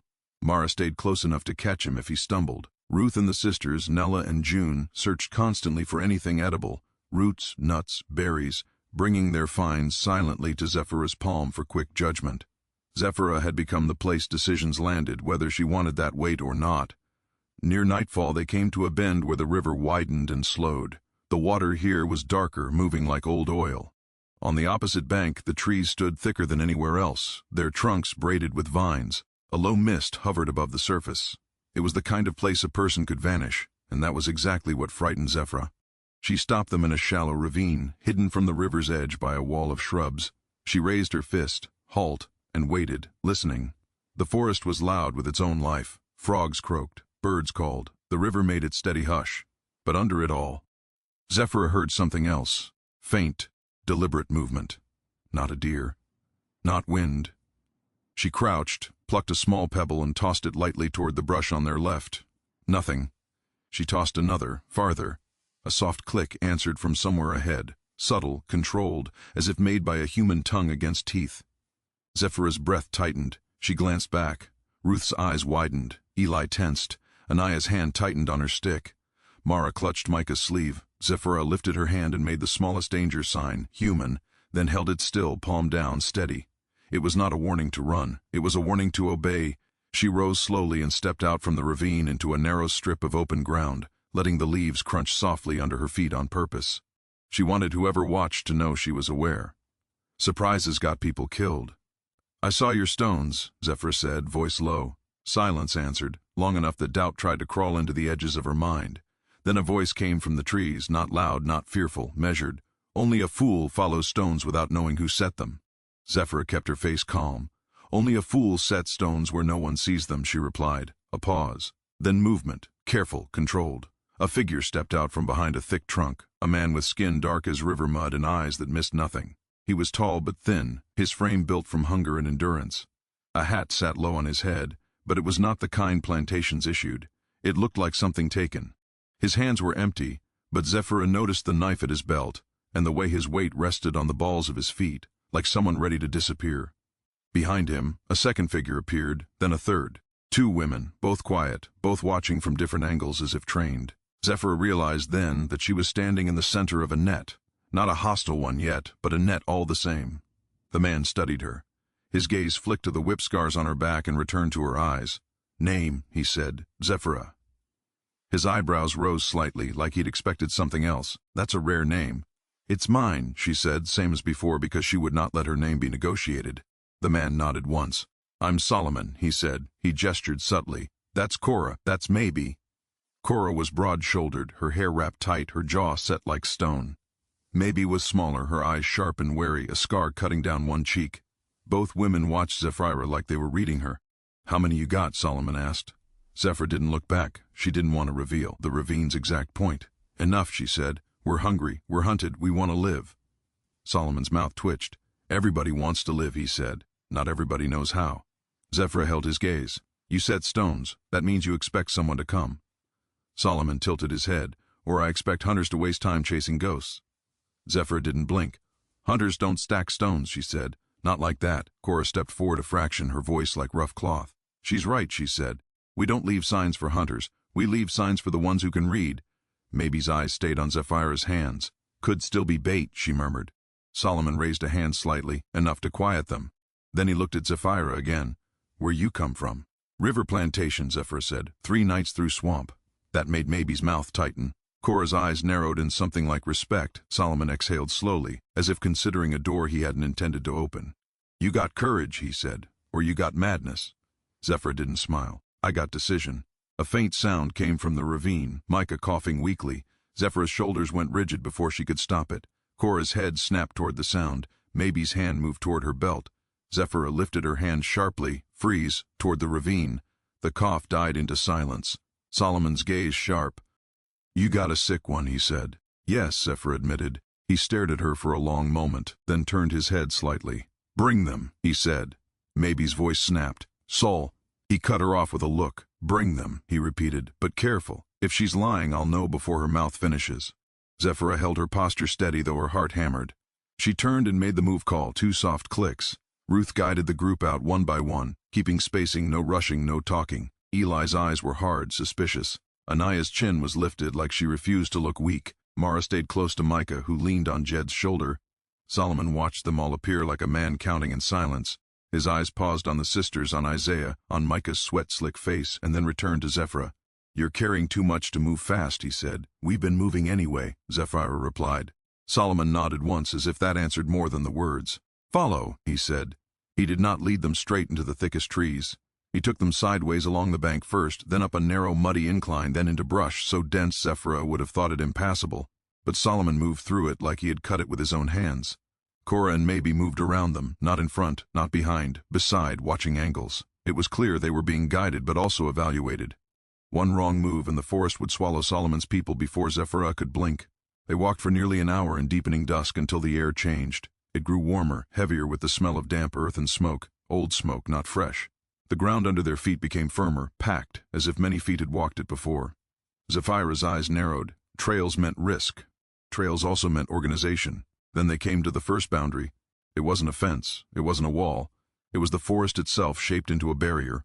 Fallen logs arranged like natural collapse, thorn bushes woven deliberately into gaps, vines trained across openings. From a distance it looked like nothing but thick undergrowth. Up close, it was a gate. Solomon stopped and made a low call. 3 notes like a bird that didn't exist.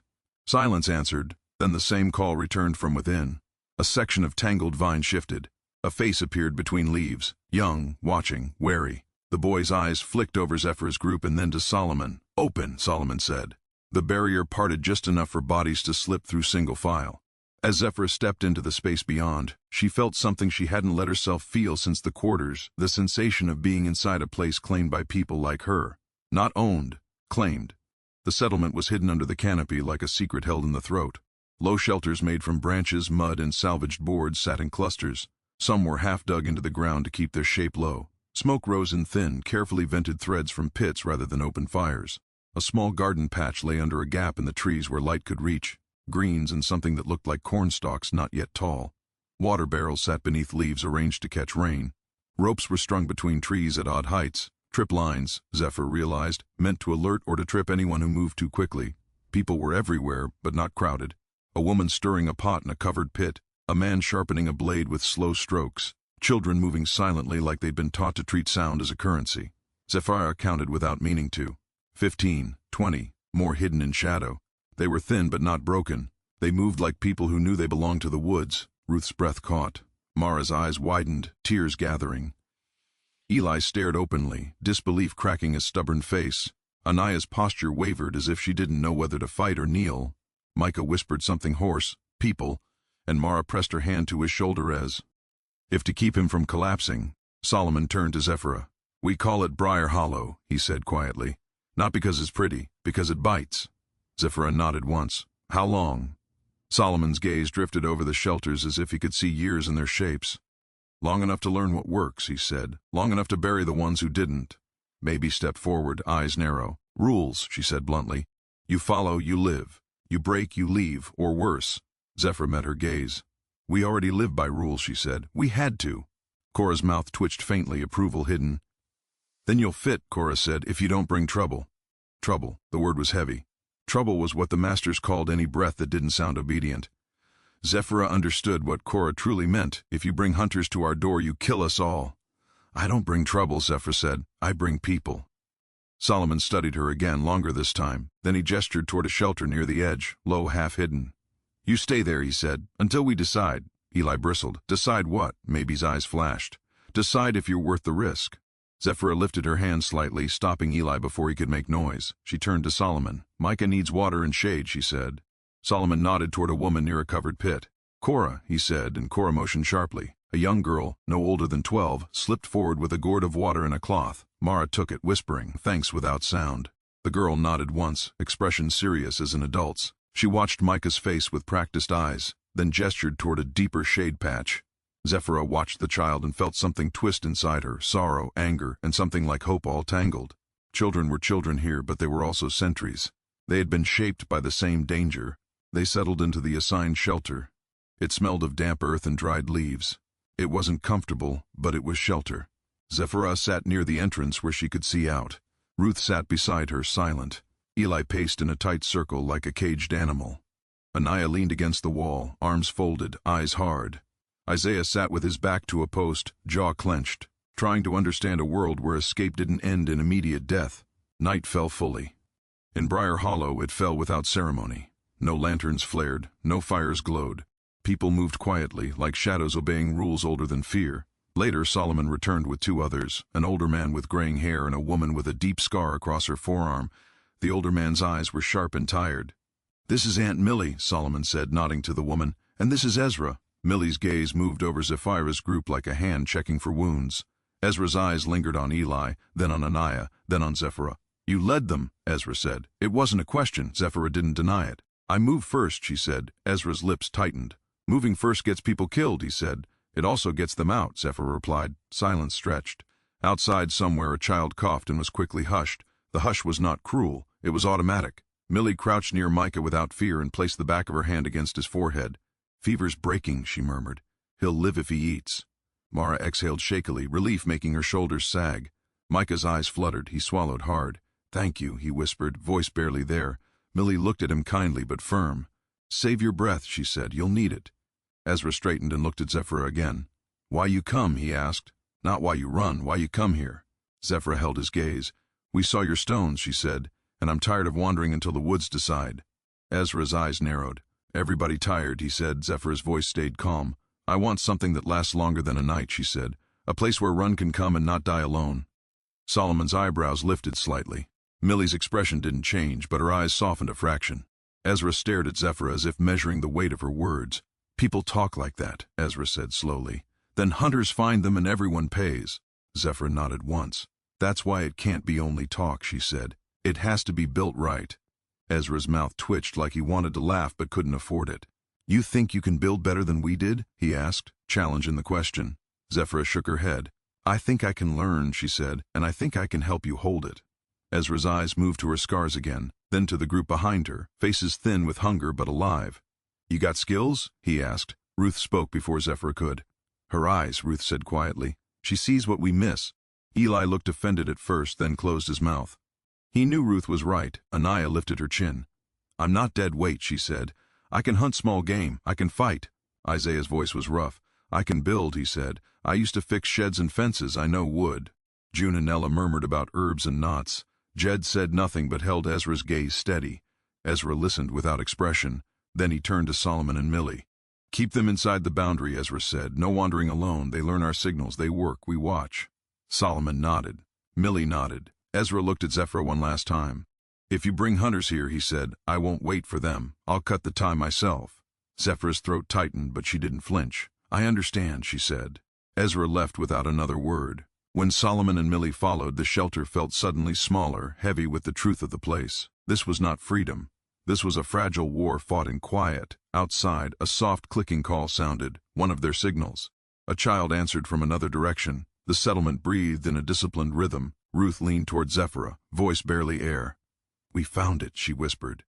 Zephyra stared out into the dark, watching shadow shapes move between shelters. We found a beginning, she corrected, in the days that followed. Zephyra learned Briar Hollow's structure the way she learned everything, by watching first, then moving. The community survived because it treated itself like a living thing that had to be protected. There were watchers always, children trained to sit still for hours, adults who rotated posts, trip lines set in patterns only insiders knew. There were pathways that looked natural but were deliberately curved to avoid leaving obvious trails. There were decoy shelters farther out, deliberately messy, meant to lure hunters toward empty spaces. There were false fire pits built and abandoned to suggest movement in the wrong direction. It was a world of tricks and patience. Food was gathered in careful ways. They foraged widely, never stripping one area bare. They set snares and checked them silently. They kept a small garden patch hidden under canopy gaps, rotating plantings. Water was collected in barrels and filtered through cloth and sand. Everything was done with an eye toward not being seen. Zephyra joined work immediately. She helped dig a new pit for a covered cooking fire designed to vent smoke through a long, low channel under damp soil. Isaiah worked beside her, hands skilled and eager. Ruth learned the community's herb stores and added her own knowledge, speaking with Millie.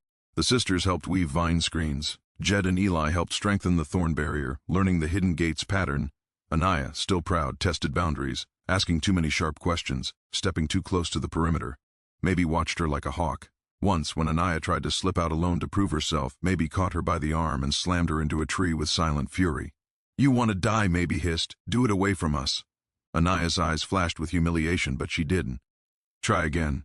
"Not that weak." Micah improved slowly. He began to sit up. He began to eat. Children brought him water and watched him with the curious solemnity of those who had seen too much death too young. Mara stayed near him anyway, as if her presence might keep his lungs working.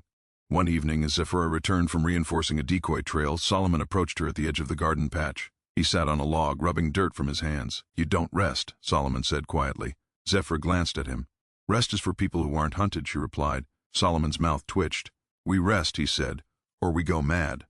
Zephyra didn't answer right away. She watched a child moving between trees, placing small stones at the base of trunks in patterns. She watched the way adults pretended not to look but always looked. "Maybe mad is what keeps us alive," she said. Solomon stared at her for a moment, then shook his head slightly. "Ezra don't like new leaders," he said. Zephyra met his gaze. "I'm not trying to be liked," she said. Solomon exhaled. "You talk like someone who wants more than hiding." Zephyra looked toward the boundary, toward the unseen world beyond the trees. "Hiding is a beginning," she said, "not an end." Solomon studied her, then nodded slowly. "If you want more," he murmured, "you better learn how to keep what you build from being found." Zephyra's eyes sharpened. "Teach me," she said. Solomon's gaze lingered on her face, weighing risk against need. Then he motioned with his chin toward the deeper part of the settlement where the light never reached easily. "Come tomorrow," he said, "before dawn. I'll show you how Briar Hollow stays invisible." Zephyra nodded once, feeling the decision lock into her bones. That night, lying on the packed earth of the shelter, listening to the settlement's careful breathing, Zephyra felt the shape of the future grow clearer. This place was not just a hiding spot. It was a blueprint. And if it could be built once, it could be built stronger, not just to survive, to last. Before dawn, Briar Hollow looked like a rumor. The shelters flattened into the earth and the shadows. The thorn gate became nothing but a snarl of undergrowth, and the people became shapes that moved only when necessary.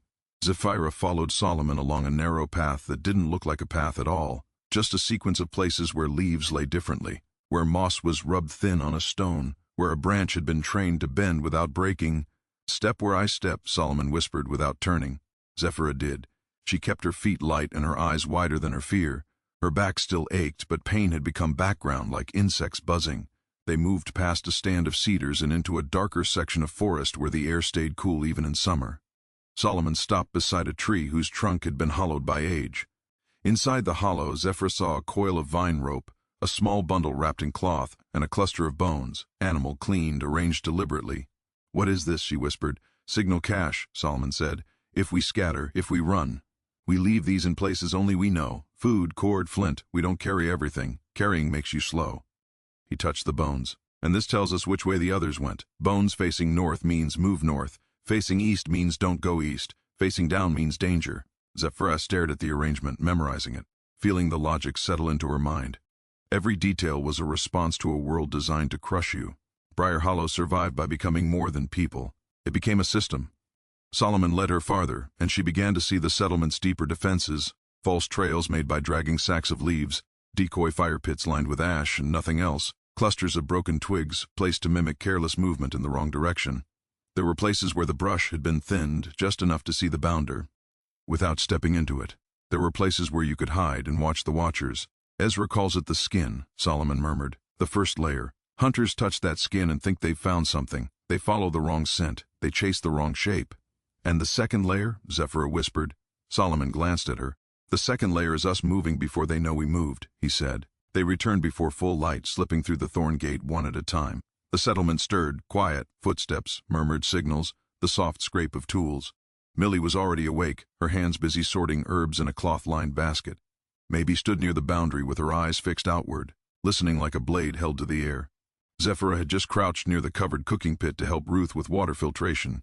When the first warning came, it wasn't a shout. It was a sound Briar Hollow had trained itself to obey, 3 rapid clicks, then a long pause, then 1 click. Danger, human, near. The entire settlement tightened. Children vanished into shelters. Tools stopped moving. Bodies went low and still. Even the birds seemed to hush, as if the forest itself recognized the change. Zephyra's chest went cold.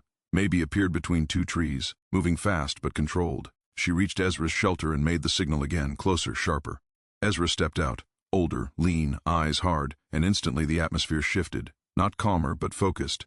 He lifted 2 fingers, pointed outward, and Solomon and 2 others melted into the trees like smoke. Zephyra looked for Ruth. Ruth had already pulled Mara and Micah deeper into shade, her hand on Mara's shoulder like an anchor. Eli and Jed crouched behind a low log near the decoy trail line, eyes narrowed. Isaiah gripped a digging tool as if it were a weapon and tried not to breathe too loud. Anaya, face tight, watched Mabie for cues she didn't want to admit she needed. Ezra's gaze swept the settlement once and landed on Zephyra. You, he whispered, motioning with 2 fingers. Come. Zephyra rose and followed him toward a narrow watching notch between thick shrubs. From there, she could see the outer skin of Briar Hollow, the false trail area, the decoy shelter, the shallow dip where hunters sometimes tested ground. The forest beyond was a smear of green and shadow. At first she saw nothing. Then she saw movement, a flicker of brown and dull gray between trees, a shape that paused, crouched, scanned. Another shape behind it. Men. Boots. Not plantation boots. Heavier. Designed for distance, Zephyra's throat tightened.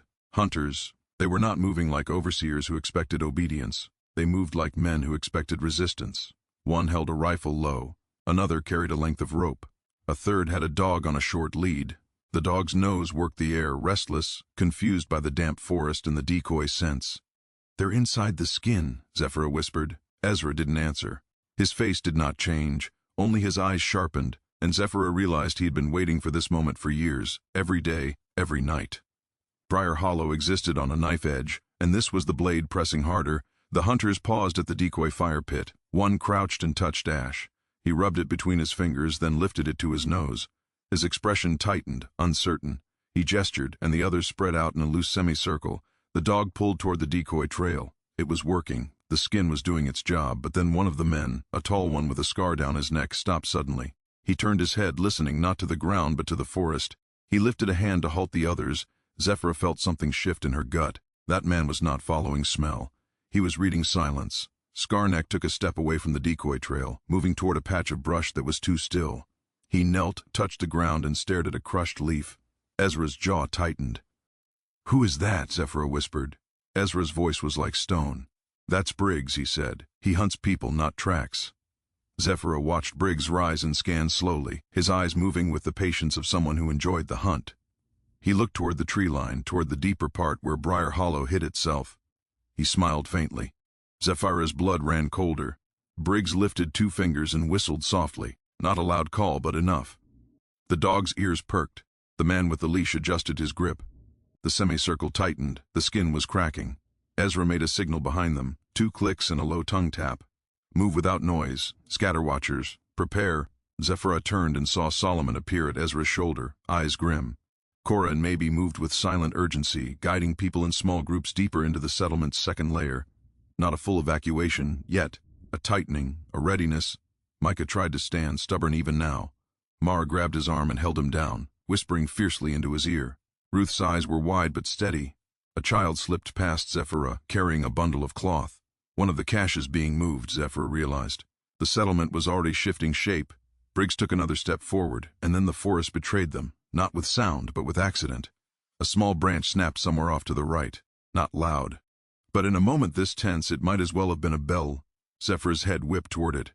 So did Briggs's. The snap had come from near the edge where Anaya had been crouched. Zephyra saw Anaya's face tighten in horror. She hadn't meant it. She'd simply shifted her weight wrong. Briggs's eyes narrowed, and he angled toward the sound. Ezra's hand clenched on the shrub. Maby's gaze hardened. She looked at Ezra once, and Zephyra saw an entire argument pass between them without words. Do we let them come closer to preserve silence, or do we break silence now to stop him? Ezra made the decision with a single motion. He lifted his hand and made the danger call. Fast, sharp. Not to warn the hunters, to warn Briar Hollow. Then he leaned toward Zephyra and whispered, "You want to help us hold it? Now's your chance." Zephyra didn't hesitate. "Tell me what," she whispered back. Ezra's eyes stayed locked on Briggs. "We don't fight fair," he said. "We fight hidden. You see that ravine line? If they cross it, they'll be too close to pull back without blood." Zephyra followed his gaze. The ravine line marked the boundary between skin and heart. Briggs was heading straight for it. "We need them to turn," Ezra said. "Not run. Turn. Think they're wrong." Zephyra's mind snapped into motion. Turn them. Misdirect. Use their certainty against them. She looked for the dog. The dog was the most honest thing among them, nose pulling where the scent lay. She remembered the caches, the bones, the tallow, the tricks. "We can make scent behind them," Zephyra whispered. "Make them believe we moved away from here." Solomon's eyes flicked to her. "How?" he whispered. Zephyra scanned the ground near them. Mud, leaf rot, the stream path not far, and, near the base of a tree, a small cloth bundle tucked under roots. Cash. Zephyra slid toward it without standing, opened it with careful fingers, and found a strip of dried meat, a small rag soaked in something pungent, animal fat mixed with herbs, and a coil of vine cord. She looked at Ezra. "Give me one runner," she whispered. "Fast, light." Mara was too young and too attached to Micah. Ruth would be careful but slower. Eli would stomp. Anaya was reckless, but she was fast. Zephyra's eyes met Anaya's. Anaya flinched, still ashamed of the snapped branch, but Zephyra made the move signal and pointed 2 fingers at her. "Come." Anaya crawled over, face tight. "What?" she hissed, barely audible. "You want to fix your mistake?" Zephyra whispered. "Run like wind and don't make a sound until I tell you." Anaya's jaw clenched. She nodded. "Dead." Zephyra pressed the pungent rag into Anaya's hand and tied the vine cord around it quickly. "When I signal," Zephyra whispered, "you go wide, circle behind them, and drag this along the ground back toward the river. Make it look like people fled toward water. Then you hide and wait." Anaya's eyes narrowed. "That'll work?"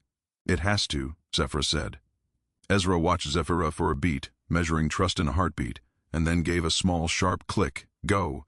Anaya vanished. Now it was a race between the hunter's patience and Briar Hollow's deception. Briggs continued forward, slow, confident. The other men followed in a loose line, stepping carefully. The dog pulled, then hesitated, confused by overlapping scents. The handler cursed under his breath and tugged the leash. Zephyra held her breath, listening for Anaya's movement, praying without praying that she would move with the silence Zephyra demanded. Minutes stretched thin. Then, from far behind the hunters, a faint disturbance. Leaves shifting, soft scraping, so subtle it might have been a rabbit. But the dog's nose snapped up. It turned, pulling toward the new scent trail. The handler's eyes widened. "There," he whispered. Briggs paused. His head turned slowly. He watched the dog strain backward. His mouth tightened, suspicion rising. But the other men were not Briggs. They trusted the dog. They trusted the simple logic of pursuit. Their fear of losing prey pressed them into motion. One man hissed. They doubled back and started moving toward the river line. The semicircle broke. The group shifted direction. Briggs stared after them, his eyes narrowing. He looked once toward the ravine line, toward the heart of Briar Hollow, then back toward the dog's frantic pull. Zephyr could almost see the calculation in him. If he ignored the dog and went deeper, he might be right, or he might be alone. Alone in a forest where people disappeared. Even a predator understood risk. Briggs spat into the dirt and followed his men. Not convinced, but unwilling to be separated. Zephyra's lungs unclenched. Ezra's expression didn't soften, but his eyes flicked to Zephyra, an acknowledgement as sharp as a nod. They watched the hunters retreat toward the river, following Anaya's dragged scent line. The dog pulled them along like a certainty they didn't question. But danger didn't vanish just because you won one exchange. Men like Briggs did not like being made foolish. As the hunters moved away, Ezra made the move call again. Short, urgent. The settlement shifted instantly.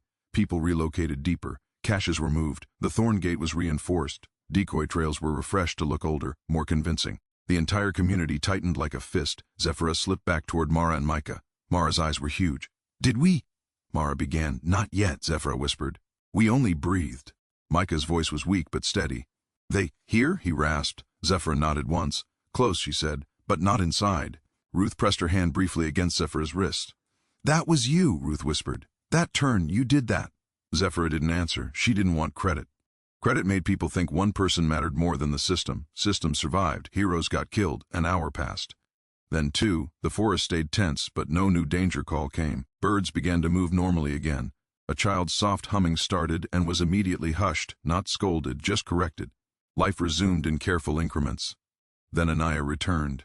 She appeared at the edge of the settlement like a ghost, mud-streaked, eyes bright with adrenaline. Maybe seized her by the shoulder and shoved her against a tree, knife flashing to her throat in a heartbeat. "Where were you?" Maybe hissed. Anaya's breath hitched. "Working," she snapped back, then caught herself and lowered her voice. "Zephyra sent me." Maybe's eyes flicked toward Zephyra, confirmation demanded. Zephyra nodded once, Maybe released Anna. "Yeah," but her gaze stayed hard. "You make noise again," she whispered. "I won't wait for orders." Anaya swallowed, nodding, her pride bruised but alive. Ezra called a quiet gathering near the center. Only adults, only those who understood what was at stake. Zephyra stood among them, feeling eyes on her now, different than before. Not suspicion only, evaluation. Respect edged with caution. Ezra's voice was low. "Briggs is back in our skin," he said. "That means someone talked or someone followed longer than we thought. Either way, it means this place is known more than it should be." Cora's jaw tightened. "We can move," she whispered. "Scatter." Millie shook her head slowly. "Moving kills the old," she murmured. "And the small." Solomon's gaze was distant. "And moving doesn't erase memory," he said. "Men like Briggs remember the shape of trees." Silence fell, heavy. Ezra looked at Zephyra. "You said hiding is a beginning," he murmured. "What's next?" Zephyra felt every heartbeat. This was a dangerous moment, not because of hunters alone, but because leadership was a flame that could burn a community if handled wrong. She chose her words like stepping stones. "We tighten the skin," she said. "We change it. If they've learned the old tricks, we make new ones. We stop leaving patterns even we enjoy." Maybe nodded slightly, approval sharp. "And we build deeper," Zephyra continued. "If they can reach this edge, we need another edge, another hidden ring farther in, a second briar hollow inside the first." Ezra's eyes narrowed. "More work." "Yes," Zephyr said, "but work is cheaper than chains." Solomon exhaled, slow. "She's right," he said quietly. "Briggs came close because he started reading our habits. We can't let habit become a trail." Ezra stared at Zephyra a long moment, then he nodded once, grudging but real. "We do it," he said, "but understand this. Next time he may not turn, next time blood may be the price." Zephyra met his gaze. "Then we decide where blood falls," she said softly, "not them." That night Briar Hollow did not celebrate surviving. It worked. They dug new covered pits for cooking farther from the central cluster. They moved the garden patch's visible edges beneath more canopy. They relocated sleeping shelters in small increments, making the layout less predictable. They reset trip lines and planted thorn cuttings in new patterns. They built a second hidden gate deeper in, one that even new arrivals wouldn't know about until needed. Zephyra worked until her hands trembled, until her back burned, until fatigue tried to blur her vision. Near midnight she found Ezra alone by a watching notch, staring outward as if his gaze could hold off the future. "You did good today," Ezra said without turning. Zephyra remained still. Compliments were rare here. Rare meant important. "I did what was needed," she replied. Ezra's mouth twitched. "You got a way of making decisions fast," he said. "That's dangerous." Zephyra's eyes stayed on the dark. "So is being slow," she said. Ezra was silent for a moment, then spoke in a voice that sounded older than he looked. "Briggs doesn't give up," he said. "He'll come back, he'll bring more. He'll change dogs, change men, change ways." Zephyra nodded once. She could already feel it, like thunder before the storm. Ezra finally turned his head slightly, eyes catching her profile. "You still want to build?" he asked. Zephyra's throat tightened. She thought of Lissa, of the whip, of Mara's trembling hope, of the children here who had learned silence before laughter. She thought of the stone stack on the river, the invitation that had become a lifeline. "Yes," she said, "because running forever isn't living." Ezra looked back into the forest. "Then start thinking bigger," he murmured, "because when Briggs comes back he won't just be hunting bodies." Zephyr's gaze sharpened. "What will he hunt?" Ezra's voice dropped, almost nothing. "He'll hunt the idea," he said. "A place like this can't exist in their minds, so they'll burn the woods to prove it." The words struck Zephyra like cold water. Burn the woods. She pictured flame racing through brush, smoke choking children, shelters turning to ash. She felt her pulse quicken, not with panic, but with a new, fierce clarity. If the enemy would burn the forest, then Briar Hollow could not rely on the forest alone. They would need routes. They would need decoys far beyond their boundary. They would need allies, signals, hidden stores, places to scatter that were already prepared. They would need to become not one settlement but many, connected, resilient, impossible to erase in a single strike. Zephyra looked into the dark and felt the future tilt. The hunters had come close today, too close, and now the war had changed shape. It was no longer only about escaping, it was about enduring. The next morning, Briar Hollow moved like a body that had felt a knife near its ribs. No one spoke above a whisper. Children were kept close, hands busy, eyes trained outward. The cooking pits were used only long enough to feed the smallest and the weakest, then covered again. Water barrels were shifted under thicker canopy. Paths that had been walked too often were abandoned and replaced with new, awkward roots that scraped skin and tore cloth, better torn cloth than a clear trail. Zephyra didn't sleep more than an hour at a time. Every time she closed her eyes, she saw Ezra's mouth forming the words again. Burn the woods. Fire didn't hunt like men. Fire didn't get bored. Fire didn't need dogs. It simply ate. So Zephyra began doing what she did best, turning fear into structure. She gathered Solomon, maybe Cora, and Ruth in the narrow space behind a thicket where sound died quickly. Eli hovered nearby, pretending he was only checking trip lines, but his ears were open. Anaya sat with her arms crossed, still angry at herself for the snapped branch, still hungry for redemption. "We build a third thing," Zephyr said, voice low. Maybe's eyes narrowed. "We already built a second ring," she replied. "Deeper gate, more lines." "Rings don't help if the whole forest burns," Zephyr said. Silence tightened. Even Maybe didn't snap back. Everyone had pictured it. Everyone had felt how helpless a hidden shelter would be against flame and smoke. Solomon exhaled slowly. "What third thing?" he asked. "A net," Zephyr said. "Not one place. Many small places, caches that can feed us if we scatter, signals that can pull us back together after the fire passes, and noise, controlled noise." Cora's brow furrowed. "Noise brings hunters." "Noise also pulls hunters away," Zephyr replied. "If they're looking for a settlement, we stop looking like one. We start looking like 100 ghosts." Ruth's eyes brightened with understanding first. "Decoys," she whispered. "Yes," Zephyr said, "but not just pits and falls, trails, living decoys." Eli stepped closer, unable to hold back. "You mean people?" Zephyr met his gaze. "I mean small teams," she said. "Fast, quiet, trusted. They move, they leave signs, they vanish. They make Briggs chase wrong shadows until he forgets where the real heart is." Maybe's jaw tightened. "That gets people killed." "Briggs already gets people killed," Zephyr said. "I'm offering a way for him to waste time doing it." Solomon leaned forward slightly. "And if he stops chasing and burns anyway? Then we don't die in one place," Zephyr said. "We scatter along prepared routes. We meet at prepared points. We become something he can't erase with one match." Maybe stared at Zephyra for a long moment, then looked away as if irritated by how much sense it made. Ezra arrived quietly, as if the forest had carried him. His eyes swept the small circle, took in the tension, then settled on Zephyra. "You're building already," he murmured. "I'm trying," Zephyra said.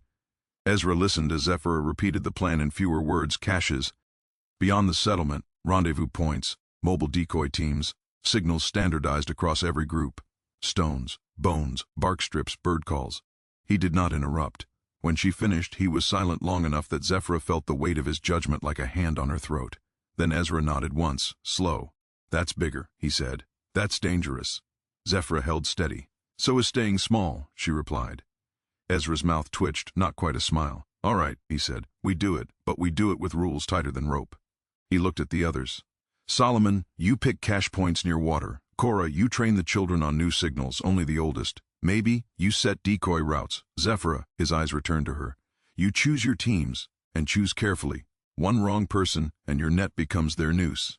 That was Ezra's trust, permission with a blade hidden inside. By dusk, the first decoy team was formed. Not many. 3. Zephyra chose Anaya first. Not because Anaya was easiest, but because Anaya was hungry for purpose and fast enough to turn fear into motion. She chose Solomon second, because he knew the forest sold bones and could disappear inside it. For the third, she chose Mara. Mara's eyes widened when Zephyr said her name. "Me?" Mara whispered, as if she'd misheard. "Yes," Zephyr said. Mara's fingers tightened around the cloth she was holding. "I'll mess up," she breathed. I'll make noise." Zephyr stepped close enough that Mara could see her eyes clearly. "You already learned silence," Zephyr whispered. "Now you learn courage that moves." Ruth looked uneasy, protective instinct flaring.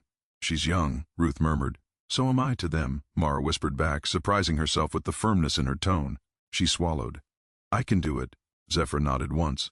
"You do it because you're small enough to slip where others can't," she said, "and because you care enough to watch details."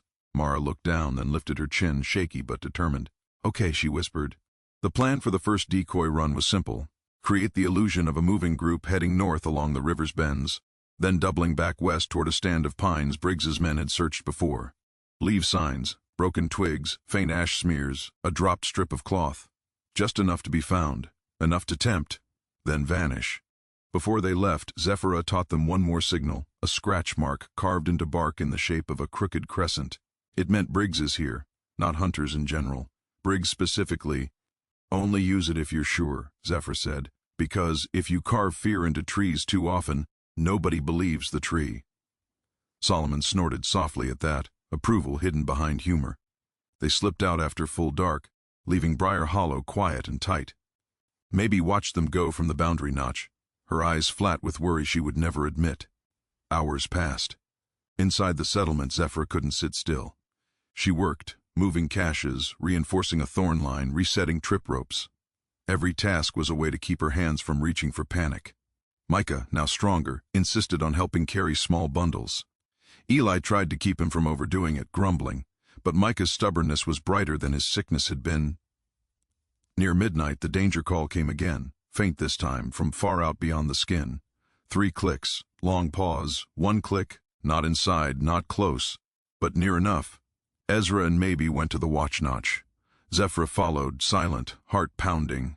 In the far distance, beyond the decoy trail zone, lantern light flickered like fireflies, moving in a line. Too many lanterns for one patrol. The light drifted, stopped, drifted again. They're back, Maybe whispered. Ezra's jaw tightened. They never left, he murmured. They just widened. Zephyra watched the lanterns and felt her mind stretch. If Briggs was near, he had brought more. If he brought more, he wasn't just hunting a Runawa. Why settlement anymore? He was hunting a story like Briar Hollow couldn't be allowed to exist, because it made the enslaved imagine something worse than escape, community. The lantern line split. One cluster moved toward the river, another angled west. Zephyr's throat went dry. West was toward one of the old decoy shelters, toward the path Anaya and Solomon were meant to paint with false signs. Come on, Zephyra whispered without meaning to. Ezra didn't look at her. No prayers, he said quietly, only preparation. But his voice was rougher than usual. Even Ezra believed in luck, he just refused to name it. Near dawn, when the sky began to pale, a single bird call rose from outside the boundary. Wrong bird, human-made. Then another. Then the tongue-click signal move, the thorn gate shifted. Solomon slid in first, mud-streaked, eyes bright. Anaya followed, breathing hard but controlled. Mara came last, face pale, eyes wide with adrenaline. They looked alive. Zephyra's chest unclenched. What happened? Zephyra whispered. Solomon didn't waste words. They took it, he said. Took what? Ruth whispered, stepping close. The bait, Anaya said, voice tight with fierce satisfaction. They followed it. Mara swallowed. We saw them, she whispered. Briggs. Zephyra's blood iced again. You're sure? Mara nodded quickly, shaking. Scarneck, she whispered. He was smiling. Solomon's mouth tightened. He followed the dog like he didn't trust it, Solomon murmured. But his men did, and the dog did. So he went with them. Zephyra held Mara's gaze. Did you mark? She asked. Mara hesitated. Her fingers trembled. I carved the crescent, she whispered, on the pine by the ridge. Maybe exhaled sharply, half approval, half fear. Good, she murmured. Now we know where he thinks we are. Ezra's eyes flicked to Zephyra. Your decoy worked, he said, but it wasn't praise, more like a warning. Now you must do it again and again until the trick becomes a rhythm. They didn't have long to savor it. As the sun rose, smoke appeared on the horizon, thin, pale, distant, not from Briar Hollow, from somewhere west. Zephyra's stomach dropped. Fire, she whispered. Ezra stared. His face did not change, but his eyes hardened into something like steel. They lit brush, he said, testing wind, testing fear. Cora appeared beside them, eyes wide. Children are asking, she murmured. They smell it. Maybe's voice was cold. We tell them nothing, she said. We move them inward. Zephyra watched the smoke thread upward and felt the world shift again. The hunters were no longer satisfied with chasing. They were probing the forest itself, trying to make it confess. Zephyra turned to Ezra. This is the beginning of burning, she said. Ezra nodded once. Yes. Zephyra's voice stayed low, but it carried force. Then we respond bigger, she said. We don't only misdirect, we poison their certainty. Ezra's eyes narrowed. How? Zephyra's mind moved fast, assembling pieces, dogs, lanterns, fear, smoke, the way men moved when they believed they were close. We make them think Briar Hollow moved, she said. Not scattered, moved. We make them chase a settlement that isn't there. Maybe scoffed softly. They'll know we can't move that fast. Zephyra shook her head. They don't know what we can do, she said. That's the point. Solomon leaned forward, interested. What are you thinking? Zephyr spoke in short sentences. "We build 3 false hearts," she said. 3 camps that look like a settlement, smoke that vents wrong, paths that look worn, food scraps left in patterns. Enough structure to tempt them into believing they found the thing." Ruth's eyes widened. "And the real heart stays quiet," she whispered. "Yes," Zephyr said, "or scatters while they're busy." Ezra studied her. "That's a lot of work," he murmured. "It's less work than rebuilding after fire," Zephyr replied. Ezra's gaze sharp. "One goes."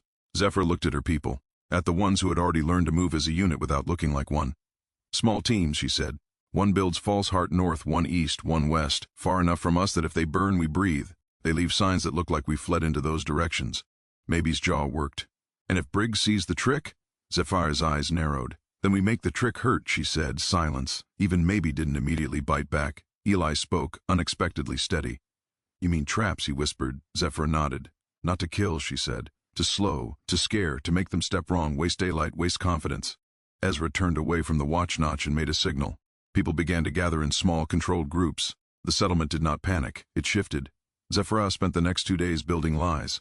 They worked under canopy and in ravines. They used old ash and damp wood to create smoke that would rise thin and steady without flaring bright. They stomped false paths with branches tied to ankles to mimic many feet. They placed broken tools where hunters would find them and imagine desperation. They built crude shelter frames that looked freshly abandoned.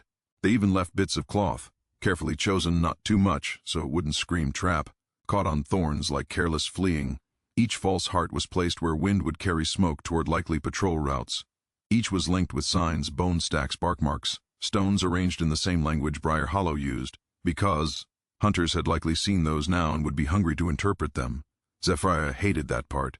Every sign was a language meant for freedom, and now it would be read by men who wanted to choke it. But she reminded herself, language could be used against its enemy. On the 3rd morning the hunters came, not into Briar Hollow, not yet, but into the web Zephyra had laid. A runner, one of the older children trained as a watcher, returned with eyes wide and breath controlled. He did not speak loudly. He simply made the signal, human, many, moving toward the north false heart. Maybe's face hardened. Ezra's eyes narrowed. Solomon exhaled. Zephyra felt a strange sensation, not joy, not relief, but a cold, fierce focus. Her plan was being tested. They climbed to a high ridge notch where they could see distant movement without being seen. Far off, lanterns flickered in daytime like pale glints. Men moved in a cluster toward where smoke rose faintly. "They're taking it," Ruth whispered. "Wait," Ezra murmured. They watched as the cluster reached the false camp. Even from a distance, Zephyra could see the way they spread, rifles angled, bodies tense with excitement. They believed they had found something. Then a smaller group broke away and ran east, toward the second false heart. "They think we split," Solomon whispered. Zephyra nodded. "Let them," she murmured. Hours later, another runner came. Briggs had been seen at the west false heart, Scarneck, smiling. "He's following the smoke," Mara whispered, voice trembling. He's chasing our breath." Zephyra placed a hand briefly on Mara's shoulder, grounding her. "He's chasing lies," Zephyra whispered. "That's better than him chasing children." By evening, smoke appeared in 2 new places. Fresh, thicker, angrier. The hunters had set fires near the false hearts, trying to flush bodies that weren't there. Zephyra watched the smoke rise and felt Ezra's warning become real. Burn the woods. They were practicing on the lies. Ezra stared at the smoke a long time. Then he looked at Zephyra. "Your net bought us time," he said. "Time, a thin thing, but precious." Zephyra's voice was low. "Now we use the time," she said. Ezra nodded once. "We scatter caches farther," he murmured. "We train more watchers. We prepare routes out of forest entirely." Zephyra felt the future widen, heavy and unavoidable. "And we start pulling runaways toward the net," she said. "Not toward one hollow, toward the whole web." Maybe's eyes narrowed. "That will make us visible," she warned. Zephyra met her gaze.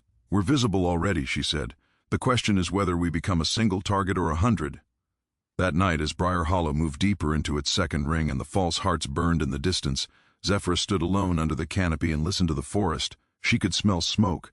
She could hear the faint crackle of far-off fire carried on wind. She could hear, too, the soft clicking signals of watchers moving, the disciplined breathing of people who had decided not to die quietly. Somewhere out there, Briggs was learning a new frustration. He could chase smoke and still find nothing.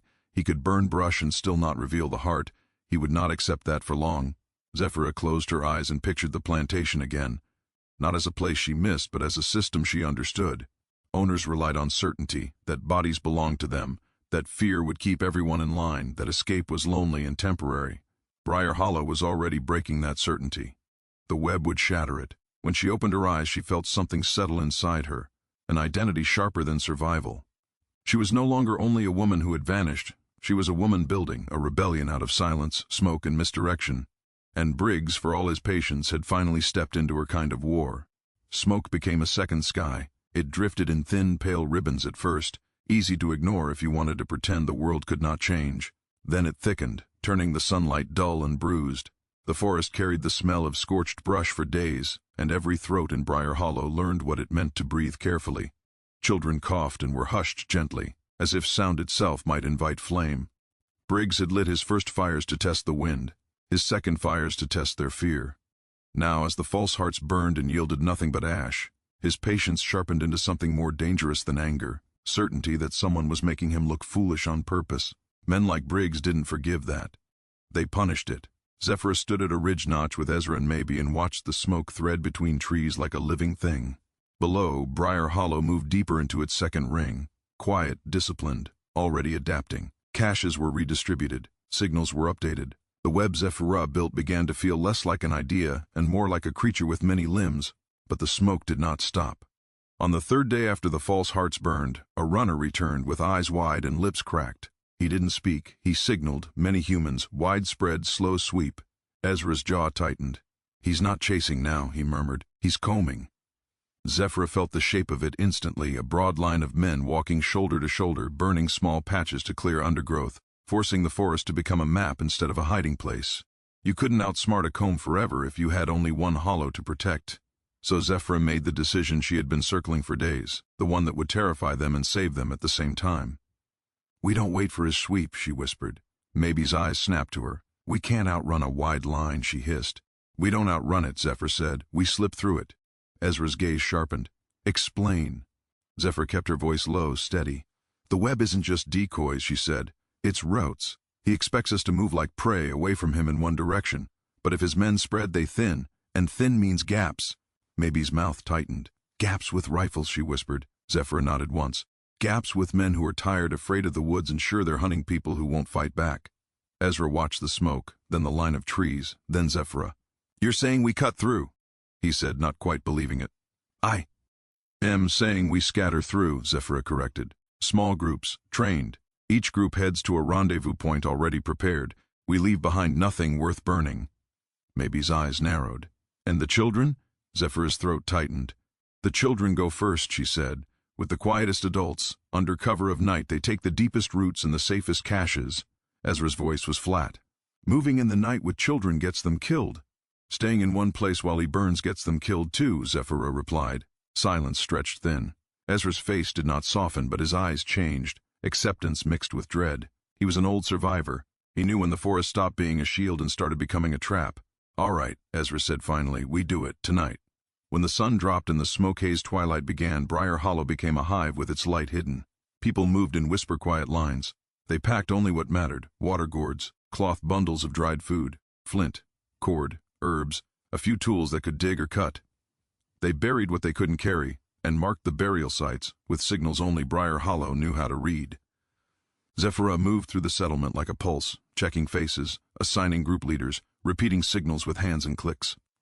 She watched Mara, and saw how the girl's fear now lived beside her competence, not instead of it. She watched Micah, fully upright now, still too thin, eyes too bright, argue softly with Ruth that he could walk. Ruth's hand squeezed his shoulder like a promise and a warning. Eli approached Zephyra, his stubbornness stripped down to something raw. "You sure?" he whispered. Zephyra looked at him. "No," she said honestly, "but I'm sure staying is worse." Eli swallowed. "If we get caught, then we get caught moving," Zephyra finished, not waiting. He nodded once, and Zephyra felt a strange gratitude. Eli had fought her rules at first. Now he carried them like they belonged to him too. Maybe moved near the boundary notch, eyes scanning, knife at her belt. She made a quick hand sign to Zephyra. Scouts confirmed gaps in the sweep line, thin spots near the river. Bend. Men clustered more heavily toward smoke and decoys. Briggs, Zephyra realized, was still chasing the idea of the heart. He believed the settlement was one point. Even now his mind couldn't fully accept that it had become many. That was their advantage. The first group left, children in the middle. 2 adults in front, 2 behind, no talking, only signals. They slipped out through the deeper gate, one only a handful of people knew, and vanished into brush so dense it swallowed their shapes. Zephyra watched them go until she could no longer see even the darkness shift. then the second group, then the third. By the time Zephyra's group prepared to move, Briar Hollow felt hollow indeed, like a shell already abandoned. Only a few adults remained behind in the second ring, those trained to erase traces, to refresh the skin one last time so hunters would waste time searching the wrong shape. Ezra remained, of course. Ezra would not leave last. Ezra had to be the last. A community like this often required someone who would rather be caught than leave the slowest behind. Zephyra approached him in the darkness. "You don't have to stay," she whispered. Ezra's eyes stayed on the boundary. "Yes," he said, "I do." Zephyra clenched her jaw. "Then you come with my last group," she said. "Not alone." Ezra's mouth twitched. "You giving orders now?" "I'm preventing funerals," Zephyra replied. Ezra stared at her, then gave the smallest nod. "Fine," he whispered, "but if it goes wrong, I cut the rope." Zephyra knew what he meant. If they were cornered, he would not let panic turn them into a loud, clumped target. He would force scattering, even if it meant losing someone. That was Ezra's mercy. It was brutal, but it was the kind of mercy this world allowed. They moved just after midnight. Zephyra led with Solomon and Korah. Behind them came Ruth, Mara, Micah, Eli, and Ezra. Anaya and Maybe flanked, taking wider angles, slipping between trees like shadows that had learned to sharpen themselves. The sisters and Isaiah had already left with earlier groups. Zephyra felt their absence like missing fingers. The forest felt different when you walked it knowing it might be on fire tomorrow. Every leaf seemed loud. Every owl call sounded like an omen. Zephyra kept the pace steady, not fast. Speed made noise. Steady made survival. They approached the sweep line near the river bend where Maybe's scouts had reported thin coverage. The air here smelled less of smoke, more of river damp and mud. Zephyr signaled, "Freeze." Everyone became still. In the distance she heard it. Boots, low voices, the clink of metal. A lantern flickered briefly through trees. A patrol. Zephyra waited, listening to the rhythm of their steps. Not marching, wandering. Men tired and annoyed, convinced the forest was wasting their time. She made the move signal. One click, then a pause. They began sliding forward again, each person stepping in the footprints of the one ahead where possible, compressing signs into a single narrow line. At the edge of the sweep gap, Zephyra stopped and crouched. She pressed her palm to the ground. The earth vibrated faintly with distant footfalls. She watched the brush, the shadows, the places where men would likely stand to see down a line. Then she saw it, a break in the line, a space between two patrol clusters, wide enough for a single-file group if they moved with patience. Zephyra signaled go, slow. They entered the gap. For several heartbeats, nothing happened. Only the river's hush, the insects, the breath held in throats. Then Micah stumbled. It was small. His foot caught on a root, and his breath hitched. But in a world this tense, the sound felt huge. Ruth grabbed his arm instantly, steadying him. Micah clamped his mouth shut, eyes wide with horror at himself. From the left, a voice snapped quietly. "Who's there?" A lantern lifted. Light cut between trees, a thin blade of yellow. Zephyra's body went cold. She didn't move. She didn't run. Running would turn the lantern into pursuit. The lantern bobbed closer, the man behind it squinting. "Probably a damn deer," another voice muttered. "Deer don't breathe like that," the first man hissed. The lantern swung toward their patch of brush. The light caught Ruth's knuckles pale against dark bark for the briefest flash. The man stiffened. Zephyra moved, not toward him, toward the opposite direction. She took a small stone from her pocket, one she'd carried exactly for this, and snapped it hard against a tree trunk across the gap. The crack echoed sharp, like a branch breaking under weight. Then immediately Zephyra made a short, frantic rustle in that direction, just enough to suggest something big moving. The lantern snapped away from Ruth's hand and swung toward the sound. "There," the man barked. Boots shifted. The lantern moved fast, chasing the wrong noise. Zephyra signaled, "Move now." They slid forward, silent, urgent, their bodies becoming part of the gap's darkness. Maybe and Anaya disappeared into wider angles, ensuring no one saw the group as one. They cleared the sweep line. Only once they had moved far enough that the lantern light could no longer reach did Zephyra allow herself to breathe fully. Her lungs burned, her heart hammered. But they were through. Ezra's voice came, a whisper close to her ear. "You're teaching the forest to lie," he murmured. Zephyra didn't answer. She couldn't. She was listening. Behind them the patrol cursed and argued. The lantern bobbed. Someone laughed, frustrated. Another voice grumbled about wasting time on shadows. Then the sounds faded as they moved deeper toward the false noise. Zephyra's trick had worked. Not because it was brilliant, but because it was believable. Hunters believed movement more than silence. They chased what they could imagine. They traveled until dawn, pushing toward the first rendezvous point, a hollow near a marshy bend where Solomon had placed caches. As the sky lightened, fog rose from the ground. It covered them like a gift. They arrived to find others already there. Nella and June huddled under a low lean-to made of branches, their faces streaked with mud and relief. Isaiah sat nearby, eyes red from exhaustion, holding a crude spear. Another small group of Briar Hollow people, one Zephyra did not know well, sat in a tight cluster, eyes wide, children pressed between adults. When Zephyra stepped into view, heads lifted, shoulders loosened. It wasn't worship. It was recognition. This woman had become a direction. Ruth exhaled a sound that was almost a sob. Mara's eyes filled with tears. Micah sank to his knees, shaking from fatigue, and then laughed silently, the sound trapped in his chest like a prayer he refused to speak aloud. They were together. Not all. Zephyra knew that. Not yet. The web had many points, and some groups would take longer. Some might never arrive. That was the cruel truth of scattering. Zephyra did not let herself drown in that truth. She used it. She gathered the adults in a tight circle. Ezra, Solomon, Maybe, Cora, Ruth, Eli, Anaiah, Isaiah, faces tired, eyes sharp. "We don't go back," Zephyra whispered. Anaiah's head snapped up. We built a blueprint," Zephyra cut in. "And Briggs will burn that hollow until he feels satisfied. Let him burn emptiness." Ezra's eyes narrowed. "You want to abandon Briar Hollow?" Zephyra held his gaze. "I want to stop giving them one place to kill," she said. "Briar Hollow was a beginning. Now it becomes a story we spread." Maybe's jaw clenched. "A story gets people hunted. A story also pulls runaways towards something real," Zephyra replied. "Not a single camp, a network." Solomon looked tired, but his eyes were bright with the harsh light of understanding. "She's right," he murmured. "If they can find one hollow, they can find it again. But if the hollow is gone and the roots remain—" Cora nodded slowly. "Then they chase smoke forever," she said. Ezra stared at Zephyra a long moment. The old man's pride and caution were deep, but so was his intelligence. He had survived by adapting, not by clinging. Finally he spoke. "What do you call it?" he asked quietly. Zephyra blinked. "What?" "The network," Ezra said. "If it's not Briar Hollow, what is it?" Zephyra looked around at the gathered faces. Runaways, survivors, children who had learned silence, men and women who had stopped seeing themselves as lost prey. She thought of the stone stacks by the river, the bone caches, the crescent mark carved into bark. She thought of the web. "Zephyra's net," Mara whispered suddenly, as if the words had been waiting in her throat. Zephyra's chest tightened. She looked at Mara. The girl's eyes were shining, but her chin was lifted, steady. It wasn't worship. It was naming. A way to make something real enough to hold on to. Zephyra started to protest. Names attracted attention. Names became targets. But then Micah, still kneeling, whispered hoarsely, "A net catches people before they drown."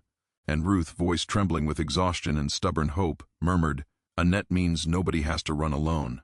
Zephyra swallowed. Her voice came out quiet. "Then a net," she agreed. Ezra nodded once, as if sealing a pact. "Then we build it proper," he said. "Rules, signals, caches, routes, and we keep it tighter than any chain." Zephyra looked toward the horizon where smoke still stained the sky faintly. Somewhere behind that line, Briggs would find Briar Hollow empty. He would rage. He would burn brush. He would swear the forest was mocking him. He would not understand, immediately, that the forest wasn't mocking him. A woman who had stopped being only an escape. She was an architect of Disa. Appearance. That day they moved again, not as one desperate group, but as coordinated limbs of a creature. Zephyra sent teams along different routes to check other rendezvous points, retrieve caches, pull in stragglers. She sent Solomon and Cora to restack stones near the river in a new pattern, not come here, but move through. She sent Maybe to teach signals to the older children at each point, how to warn without speaking, how to erase without leaving emptiness suspicious, how to read the forest like scripture. As the sun dipped, more groups arrived, tired faces, new names, stories of near captures and narrow gaps and the smell of fire behind them. Some arrived with nothing but their bodies. Some arrived carrying a child asleep in their arms. Each arrival tightened the net. Zephyra stood at the edge of the marsh and watched the gathered people settle into disciplined quiet. It was not comfort. It was not peace. It was a new form of resistance, coordinated survival. Mara came to stand beside her, eyes fixed on the distant smoke. "Do you think he'll stop?" she whispered. Zephyra shook her head slowly. "No," she said. "He'll come harder." Mara swallowed. "Then, what do we do?" Zephyra stared into the darkening trees and felt the answer settle like iron, cold and steady. "We keep making him chase," she said. "We keep making him waste men and time and fire until the owners decide he costs more than we're worth." She glanced down at Mara. "And while he's chasing, we build." Mara's breath came out shaky, almost a laugh. "Build what?" Zephyra looked back at the gathered community. Children, elders, fighters, healers, watchers, people who had been told their entire lives that they were alone and powerless. "Something they can't reclaim," Zephyra whispered. "Not just bodies. The smoke thinned slightly as night fell, and the forest's true darkness returned. Somewhere far behind them a hollow burned uselessly, its shelters already abandoned, its heart already moved. Briggs would wake tomorrow, with ash under his nails and anger in his mouth, and Zephyra would wake with a net stretching wider than one patch of woods, held together by signals and discipline and the quiet determination of people who had learned to vanish together. She closed her eyes for a moment, not sleeping, just listening. The forest was still alive, and so were they.